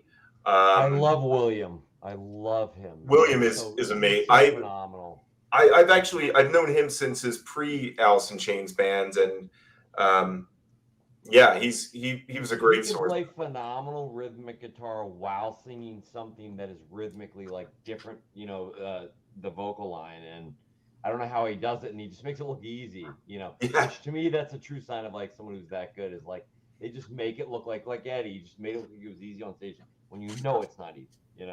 Right. Meant to say hey to you earlier, Dwight. Always good to see you, sir. My dad went to Temple, and my brother did as well. Yeah, and a bunch of my buddies went to the music school at Temple, actually. Oh, cool! Yeah. So that's my journalistic background. But the book, it's also got a lot of previously unpublished interviews that I've done with Sammy, with Michael, with Gary. yeah, that Noel Monk, that was another one. So it's these. I've always known I was going to do the Van Halen book, so I've been I've been cataloging a lot of things for years, and then as far as being a rock historian that did research, yeah, I mean, that's sort of, I love doing research. I mean, writing the books that I've done, and especially the one that I'm doing right now that I can't talk about yet. There's so much research involved, and I love doing it. I mean, I'm finding out so many things, and that's, especially as a Van Halen fan, I geeked out on some of the little Easter eggs, as Charles mentioned earlier, that I uncovered as I was writing the book.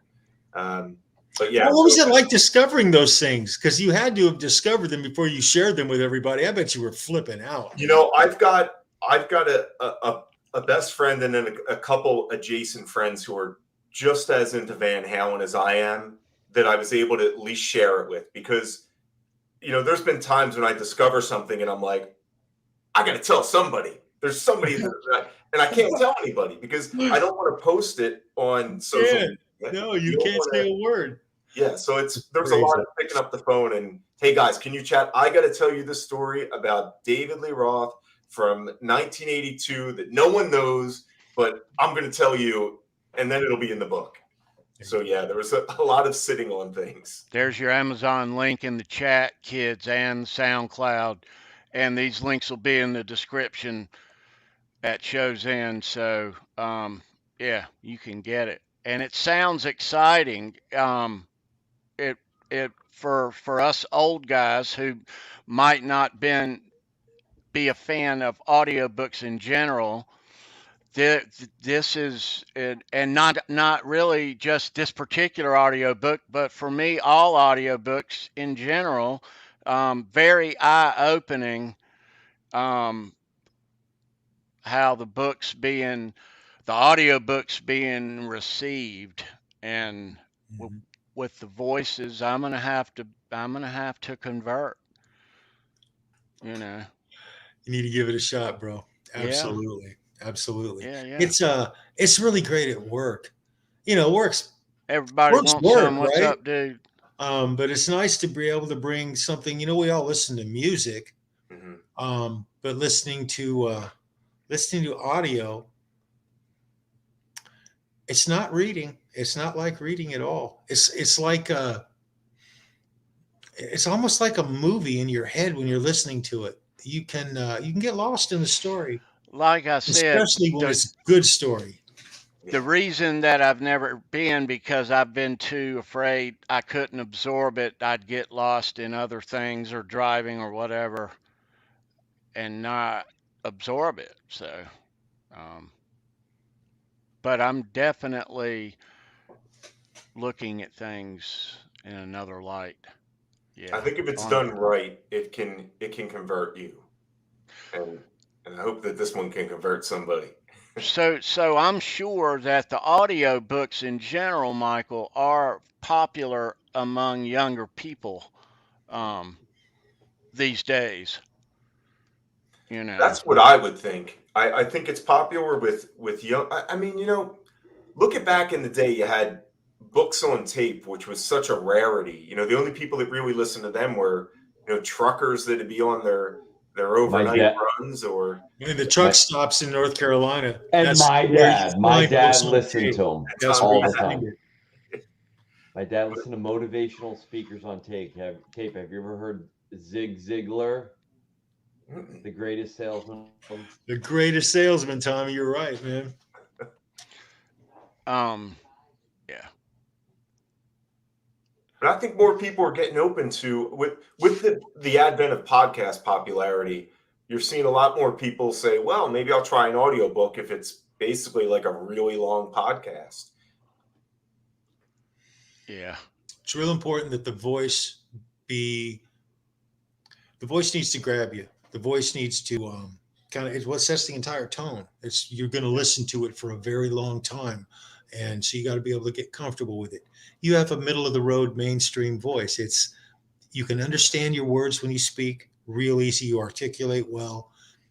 And when you go into doing your versions of when you're telling the story and you say, well, no monk said this, or Dave, or Eddie or Michael, you have sort of a different version for everyone. You give them all their own sort of patois or whatever you want to call it.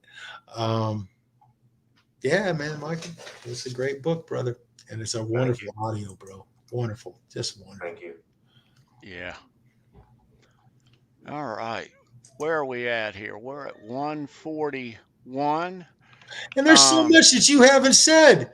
See, the thing about it is I know if you know all that stuff that there's a whole lot more that you haven't told. And we would love to hear it. I'll tell you, there is so much to be told in the Van Halen story that I think hasn't been told yet. And yep, that's right.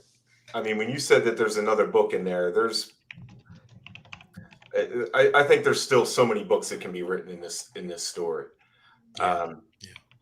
But I know that as far as mine, I wanted to have a defining start and an end point, which is why you don't see anything about the Circle or Mammoth. I wanted it to just stop. Yes, and it does that very well.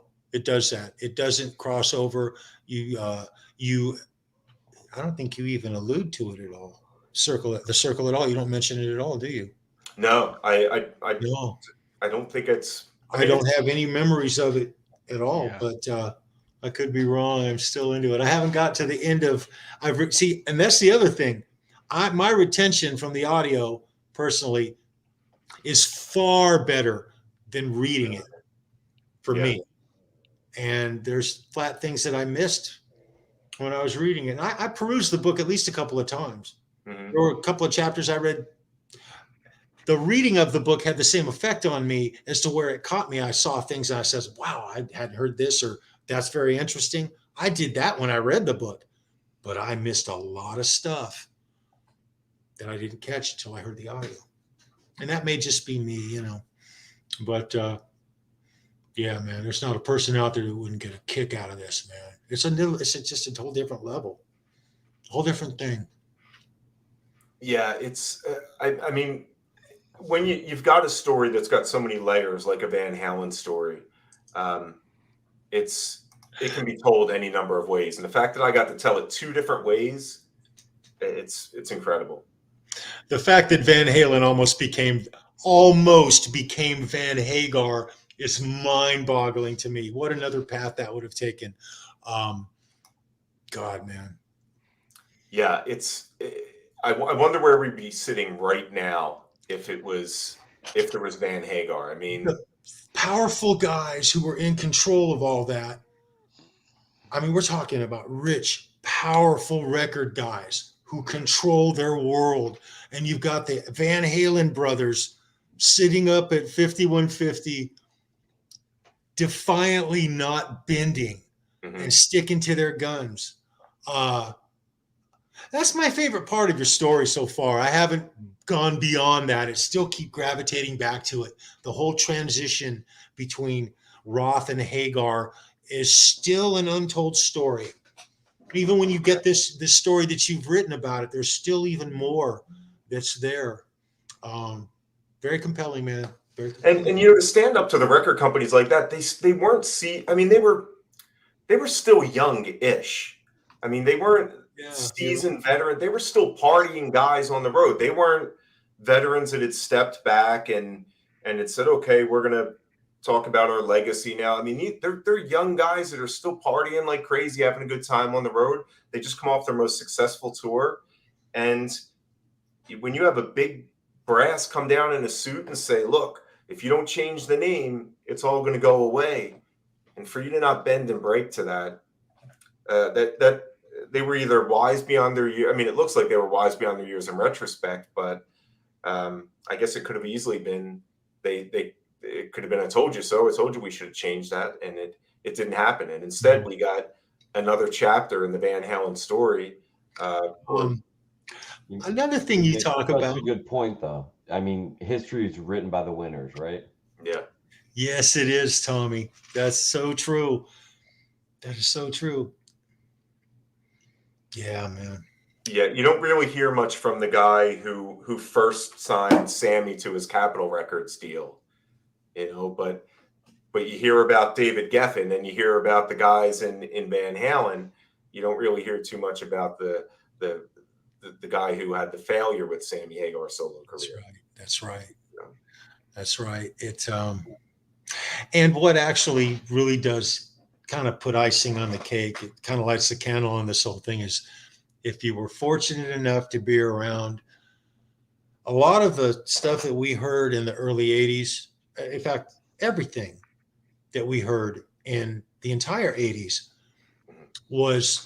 it wasn't like it was today. You would be listening to the radio on your lunch break and they'd give you a little piece of information, and that was it. That was it. You'd hear that, and then you'd pick up a magazine. Maybe it might be Cream or Circus. That was our avenues of, or Rolling Stone, obviously. That was where we got our information. Brad Telinsky and Chris Gill, they were two of my main sources when I was in my 20s. Guitar World magazine, Guitar Player magazine, those were staples. I'm gonna grab some tea. I'll be right back. Thank you. That was the kind of reading that I would do. Magazine reading was really the only reading I wanted to do when I was a kid. Mm-hmm. It was fun. It was fun reading. I was like golf. You hit the ball, you make the choice to walk up to the ball and hit the thing again, or you can just turn around and go back to the clubhouse and have a beer. That's kind of the approach I had to reading as a kid. And if it was something I wanted to hear, like Motocross magazine, I wanted to see this, man, I was all in. I'd read it, retain every word. Maybe not so much with something that I didn't necessarily want to learn, like maybe a school book or something like that. Right. Yeah. My goodness, man. That kind of ties into it. I mean, anybody that says this, you sound old when you say, well, back in my day, you didn't have the news the way it is now. But I mean, I remember finding out about, Dave being out of Van Halen in Circus magazine. And it was like a little blurb because maybe they were just going the press when they found out the news, and it was more next month. And it's like, I got to wait a whole month before I find out more about this. Exactly. Just click on a site and find out more about it. They come off of the absolute best year of any band could have. Van Halen's year prior, 1984 was the best flipping year in Van Halen music. One of the I saw them every year up to 84, and they got better every year.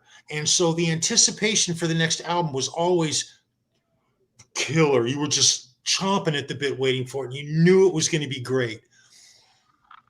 And then everything just went helter-skelter. It was crazy. These guys were on top of the world. I think, wasn't 1984 the fastest selling album in Van Halen history? Oh, yeah, without a doubt. I mean, it had to have been. Tony still says that was the best tour live, and he's seen every year except 78, Yeah. It's just amazing. The track record of Van Halen. I said it a couple of weeks ago, if that kitchen sink tour could have just happened, if they just could have pulled that off, it would have been one of the single greatest rock things to ever occur for a band.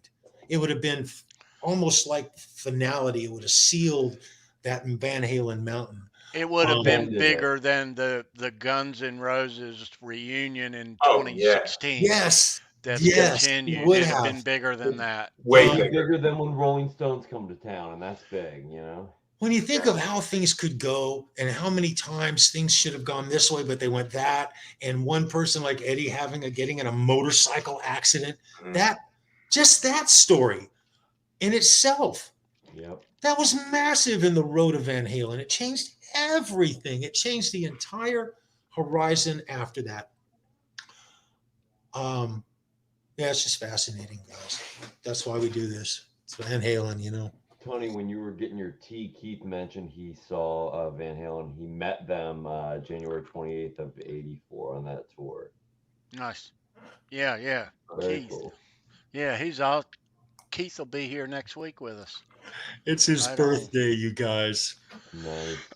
Yeah. I saw in the chat, Christopher had asked if I'd seen the Cult this summer yet.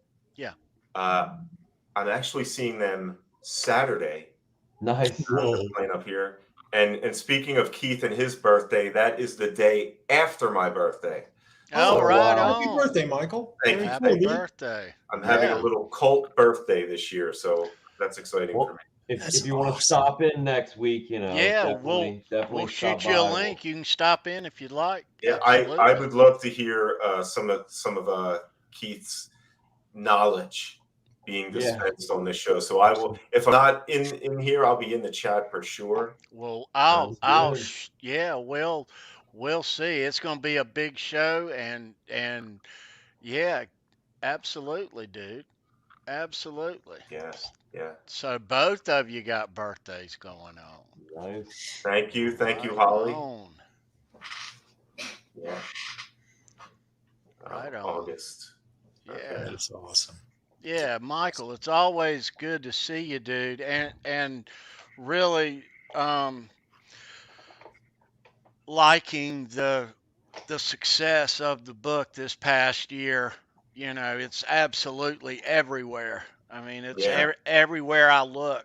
There it is. So congratulations on the book, and it's done well. So Thank you. I appreciate that. And I would love, again, I mean, like Charles was saying, in a few months, come back and talk about it. Oh, If yeah. you know, more people have checked it out, and checked out either the audiobook or the book itself, and I'm sure there'd be a whole new round of questions. There will. Yeah. Definitely. yeah. And I'd love Isn't that. it great how the Van Halen story doesn't like get old? It just keeps growing and getting bigger and bigger and bigger. Deeper. It's a trip, man. It blows my mind. It never does. You know, it's funny. I got a birthday card from my best friend who's a huge Van Halen fan, which is a big way why, or a big reason why we're probably best friends. Nice. And he wrote in there, he said, "I'm so glad that all these years later we're having the same exact conversations we had as kids about Van Halen, but they never get old. They never do get old. And as you get older, maybe you get more insight, or you find out something new about it, and you've been having this one conversation that now has another layer to it, or another little factoid that changes everything. And it's I don't think there's a band out there like Van Halen with a story. You can call it drama, you can call it a story, you can call it whatever you want, but it makes for an interesting topic that never ever gets old. No, because they set the bar. They are the standard. Let me ask you this, Michael. There's been an awful lot of new Van Halen news, I guess, in the past month. What's your take on all that? You know, one of the things is that bothers me that I see people talking about Blair, who you had on the show, I believe, last week. Absolutely. I saw a couple comments just in the Facebook group saying, "Oh, I wouldn't believe anything that's in Rolling Stone or this or that," and Blair's not lying. That's ridiculous. He's one of the luckiest men on the face of the earth. Yeah. I don't care if he put it in Rolling, if the article ran in Rolling Stone or Fox News or Buttface Fanzine. The guy's got the backup for it. He's got the emails. He's not lying. And people say, "Oh yeah, you just stumble across Eddie's email." Well, yeah, in LexisNexis, there's a database that this stuff is available. Yeah. In fact, I even had I chuckled first when I read it that Eddie had an AOL account, because every musician that I deal with from the 80s has an AOL account to this day. And I don't want to name them, but there's even guys that are Van Halen related or Van Halen adjacent that still have an AOL account. It fits right in with that. But I think that, I mean, Blair's story was incredible. what a lucky guy. What a fantastic tale that he wove for us all as fans, that gave us deeper insight into the psyche of Eddie Van Halen. And yeah, how he's saying it, I'm glad that he shared that story with us. We're the lucky ones too now that we get to share in that on some level with that story. Yeah. And then you're hearing these other parts that I know one of the other podcasts had, that an insider said that David worked on something like 6 songs for 5150 before leaving. And Right. I don't know, and I In don't. the can, they said too. Yeah, in the can. I mean, that's wild to me. Or And that they had so yeah. much music done when they did the reunion in the early 2000s with Dave. Another thing that I found fascinating but totally true, and I don't know, because both of the or all of the news came out at once, it seems, in recent days. So I know that I might be doubling up on this, but the fact that in 2004 they were trying to do the reunion with Dave, and Dave wouldn't do it because Eddie wasn't in. He didn't see Eddie as being in shape to represent Van Halen. Yeah, and that lines in with, and I mentioned this in my book. Van Halen had been confirmed that they were going to do a tour in the summer of 2004, but you didn't know who the singer was going to be. They had booked all the dates, and for a band that hadn't toured in so long, there wasn't any fanfare with it, and it's because they didn't know who was going to sing. I mean, it wasn't last minute, but in the music industry, it was last minute. They didn't have Sammy locked down until December of 2003 to do a summer tour in 2004 and do 3 new songs. Yeah. So that easily could have been David Lee Roth on that tour. Right. But all this is coming new news to my ears just recently. Yeah. It's fascinating that Van Halen still is able to produce new stories that we can dig into with fascination years after they're done as a unit. It just goes to show not only the interest in the band, but that there's still so many stories to be told and so much to uncover in the Van Halen story. Yeah. It was weird, Why Can't This Be Love came out, I think, in February, and then in March, 5150 was released. Mm-hmm.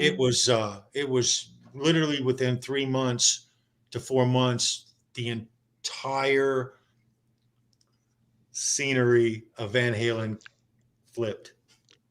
Yeah. It was shocking. Yeah. It was quite shocking. It was bittersweet for me. I didn't like it because I lost Sammy Hagar. See, I was into the Red Rocker. I was into the original Sammy Hagar. I was fortunate enough to see him a few times in concert, and I was on the Hagar bandwagon pre-Van Halen. When he joined the band, I lost Dave. I lost Sammy because they call him the Red Rocker, I think, the Red Rocker left when he joined Van Halen, is all I'm saying, for me personally. And it took me a decade to get over it. Really? A decade. I harbored resentment towards Sammy. I harbored resentment towards Dave to some degree, a little bit towards Van Halen for doing that.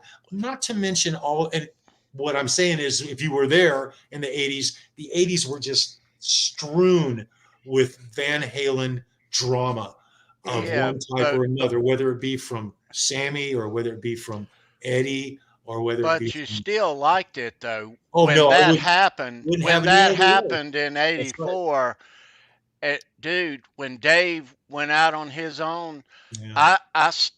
I liked the music, I liked the tour, and it was, to me, in my eyes, it was still all Van Halen. Yeah. Sammy Hagar, I wasn't a big fan. I knew who he was. I Can't Drive 55, of course. He had a couple other radio hits that I knew. Nothing against him, just wasn't one of my favorites at the time. So he joins Van Halen. Yeah. But all of it, I liked all of it, and it was hard for me not to call the Eat 'em and Smile stuff. That was still Van Halen to me. Yeah. I mean, that's Dave and his band doing, to Dave's credit, on that tour, more Van Halen songs than Van Halen did Van Halen songs. Tony, a quick question. So you're there, you're watching Eat 'Em and Smile. How many times during the concert did you say to yourself, God, I wish Eddie was here?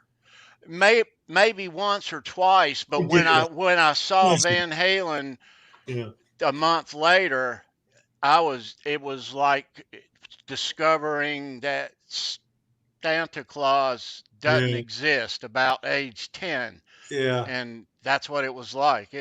But it was still great. It was Van Halen, Eddie, Alex, Michael, and they were at their finest. You know, I liked it all. I've heard this analogy. You know, a lot of bands. I think, Michael, I think you actually used the term about lightning in a bottle, catching lightning in a bottle. I believe that was you. I actually heard on one of your interviews that I've heard, and I make that analogy too. You know, the band Heart did it. Heart did it. They came out of the '70s. Killed the '70s, and then they reinvented themselves, rode the MTV wave with videos, and redefined themselves. And the history, lightning struck twice for that band. Lightning struck twice for Van Halen. You were talking about that in the interview that I heard, and they thought it was going to happen again because it happened twice. That's a good one, Keith Campbell. I did not know that. And that's interesting too. You know, Charles, I got a question for you. You had mentioned how you heard "Why Can't This Be Love," and then you've got a couple of months until the whole record comes out. Mm-hmm. What if instead of that, what if you had heard "Get Up" first, or what if you heard "Good Enough"? Would that have, you know, because "Why Can't This Be Love" is such a key. Okay, here's what I didn't like about the transition, and I want to say this. I grew to appreciate and love a lot of the Hagar era music because it's all Eddie and it's all Alex. Mm-hmm. Okay. And I'm a big Michael and I'm a big Wolf fan too, but let's just talk about the Van Halen brothers and the lead singers because it's such a defining thing. I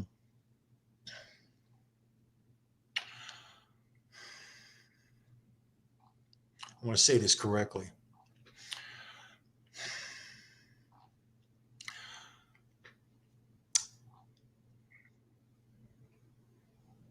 Hagar. I'm losing my train of thought, you guys. I'm so sorry. I had a really great point I was going to make and I lost it. No worries. When I do that. No worries. Ask me the question again, Michael.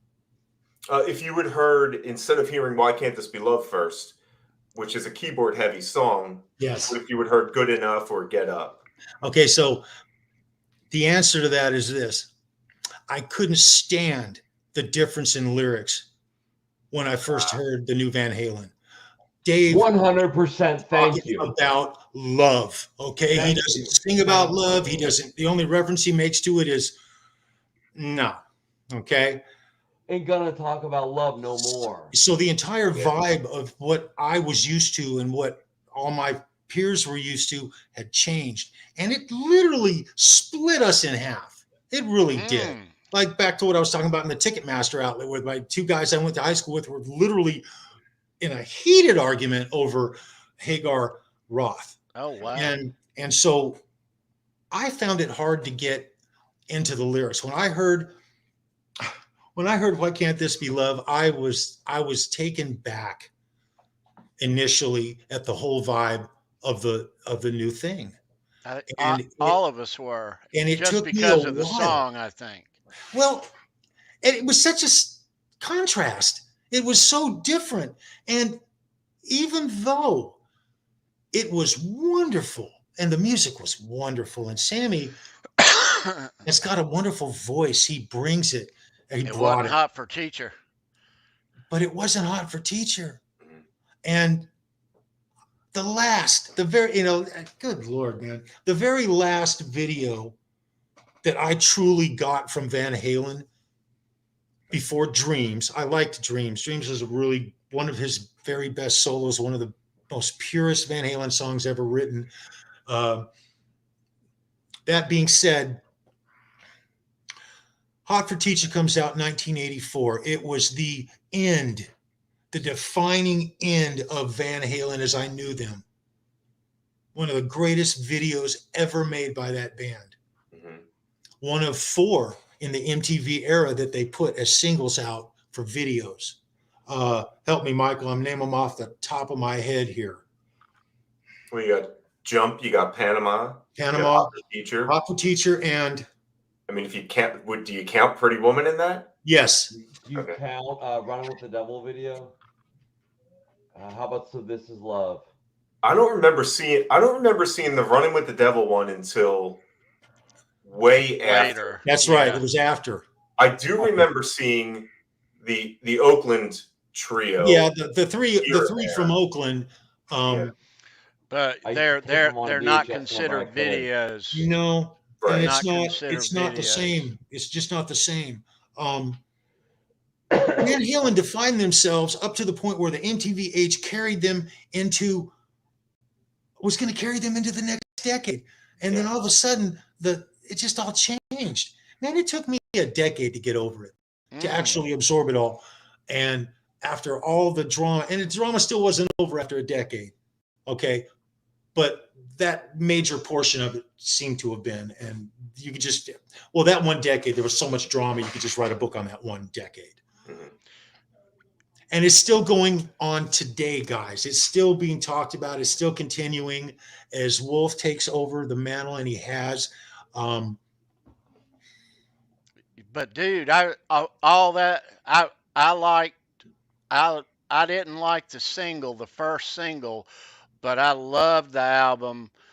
I quickly accepted Sammy Hagar into this band that I absolutely loved very quickly. I loved Dave and everything that he was doing also. But other than the first single that came out, I loved it. Absolutely loved all of it. 5150 is my favorite Hagar era song of Van Halen. There's several more that over time I've grown to not just appreciate, but love. Really quality, the quality, Eddie's ability, Alex's ability as musicians just kept getting better and better and better. I never saw Eddie peak and go down. I never saw that. He constantly was going up to the day he passed away. Rest in peace, Eddie Van Halen. The same with Alex. We have the same, it's interesting. Excuse me, I mentioned this the other day, we were talking about it. The resurgence of Pantera is sort of the quandary that we're dealing with in the Van Halen world. Mm-hmm. Everybody would love to see Alex and Michael and Dave or Sammy, either one. Doesn't have to be both of them. Even Gary could come on, and if we could see Alex play with Michael or something, that would be wonderful. But we're not going to get Eddie back. There's no guitar player on the planet who could fill his shoes. Yeah. Nor would it be appropriate. I personally have, in my mind, I cannot see that ever happening. Ever. No. But at the same time, the Pantera is trying to do the same thing. I don't see that happening. I can't embrace it. I want musicians to work. Musicians need to work. They need to be making money and earn a living. And I understand that more than anybody. But you can't have Pantera without Vinny and without Dime. I don't care. You cannot do it. Maybe they'll end up calling it. Maybe they'll end up calling it something else by next year. Great. And if they want to do some Pantera tunes, wonderful. I love when, by the way, I want to shout out to Joe Gerard Shred. He's in the chat. Everybody wants some. I haven't spoken to you in a while. Joe, it's really great to see you, bro. We know lots of cover bands who play Van Halen music super well. It's Halenville. We know a lot of musicians. We know a lot of guitar players who just kick ass. Mm-hmm. As good as all of them are, not one of them. What's up, Simon Hosford? And as much as even Simon Hosford, who covers Van Halen as good as anyone ever could. Jay Turner, what's up, dude? What's going on, Jay? Nice to see you. Impossible shoes to fill. Impossible. Yeah, once you lose somebody like a Dime or a Vinny, or when you lose the core of your band, what makes your band magic, it just becomes a tribute after that. Exactly. To call it that band again is a disservice to the legacy of that band. And I hope that the Pantera thing is billed as a tribute to Pantera, not Pantera. And the same as I hope that the Van Halen tribute, if it ever does take off, it's not going to be billed as Van Halen. It'll be billed as a celebration of Van Halen, or dedication to Eddie Van Halen, or whatever it is. But there's nothing more that grates me when a band moves on. They don't do it as if nothing happened, but it's, I don't know. It's a case by case basis, but it is hard when a band does that. Yeah. And yeah. You can't replace that magic. Yeah. No. Another thing that you do real well in this book, and I've kind of harped on it a little bit, but I'll touch on it one more time. Sammy has a story as well in this book. And when you're reading it, and now I'm just getting into it in the audio. So I got a new adventure in front of me now for the next couple of days. But when I'm hearing his story and his side of his story, because you tell it, you do it with his voice, you quote him, and it's painting another picture of Sammy for me. A picture that's a little different than something that I've experienced in the past. I've heard a lot of stories about Van Halen. I've heard thousands of stories of Van Halen over the years.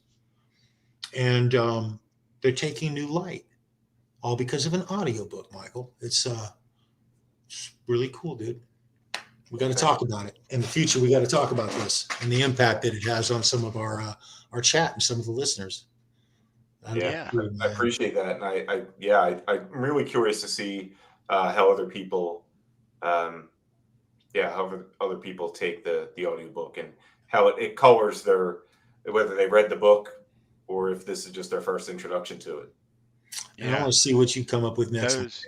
Those links are those links are in the chat, and they are in the description. You'll find that audiobook everywhere. There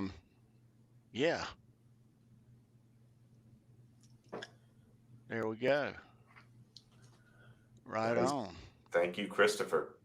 Okay. Yeah, so Michael, dude, it's always great to see you.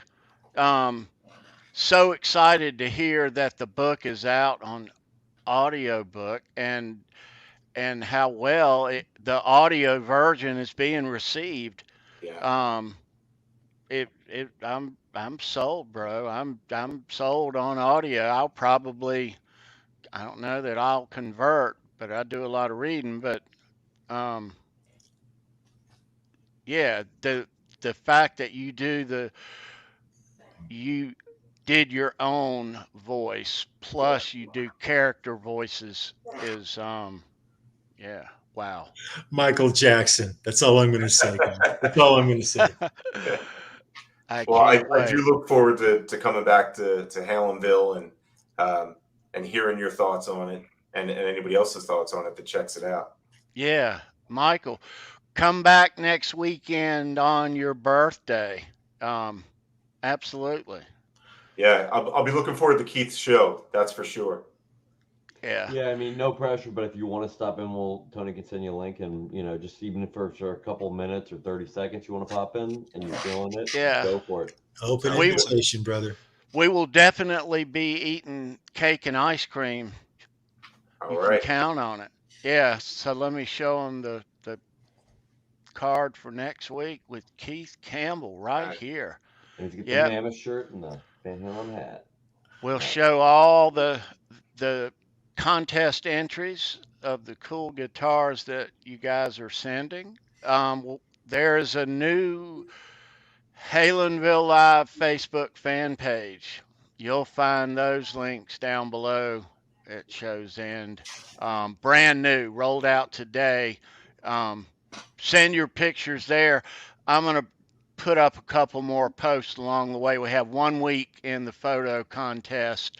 We're giving away a 56-inch EVH leather guitar strap next Wednesday with Keith Campbell here on his birthday. Very cool. And maybe Michael Christopher here on his birthday. Yeah, that'd be very cool. All right. All right. Michael, thank you again, sir. This has been so cool. Thank you, guys. Thanks for coming on. Always again, a man. pleasure. Thank you, Michael. Thank you so much, Bill. Yeah, Thank Thanks, you. man. Thank you. always It's good awesome. to see you. And congratulations on the success of the book. Thank you. Yeah, well deserved. And thank you for the book. We all treasure it. So, yes. Let's see where we are on the. Let's see, guys. Pardon me. All right, so you've seen the card for next week. This week on the Show Me Your Picks Saturday, we talk guitar picks and rock memorabilia. We are going to be talking about Kingdom Come. Cool. Yeah, Very cool. right here. Saturday, 9 p.m. Yeah. So, yeah, that's kind of our party night. So, yeah. A lot of fun. Saturdays are coming fun. up Saturday. Saturdays are fun. Yeah. Sandra's back. We got Sandra trivia, you guys. We have to halfway behave ourselves because this is Wednesday and it's a work night. So, you know. Let me show them this one more time. The photo contest. You'll see that once or twice more next couple of days. Get the photos in, last minute ones. Good luck. Be creative. Entertain us. Yeah. All right. We're gonna bounce out. Charles Green, Tommy, on behalf of all of us, Sandra, Michael Christopher, thank you again, sir. Thank you, Michael. Thanks. Right there, Bo. Appreciate it, man. Any last words there, Charles? Guys, this is Halenville. Around here, doesn't matter if you go north, south, east, or west, every road leads straight to Van Halen. You guys have a great week. Be well. Stay safe. And rock on. Take care. Right on. Nice.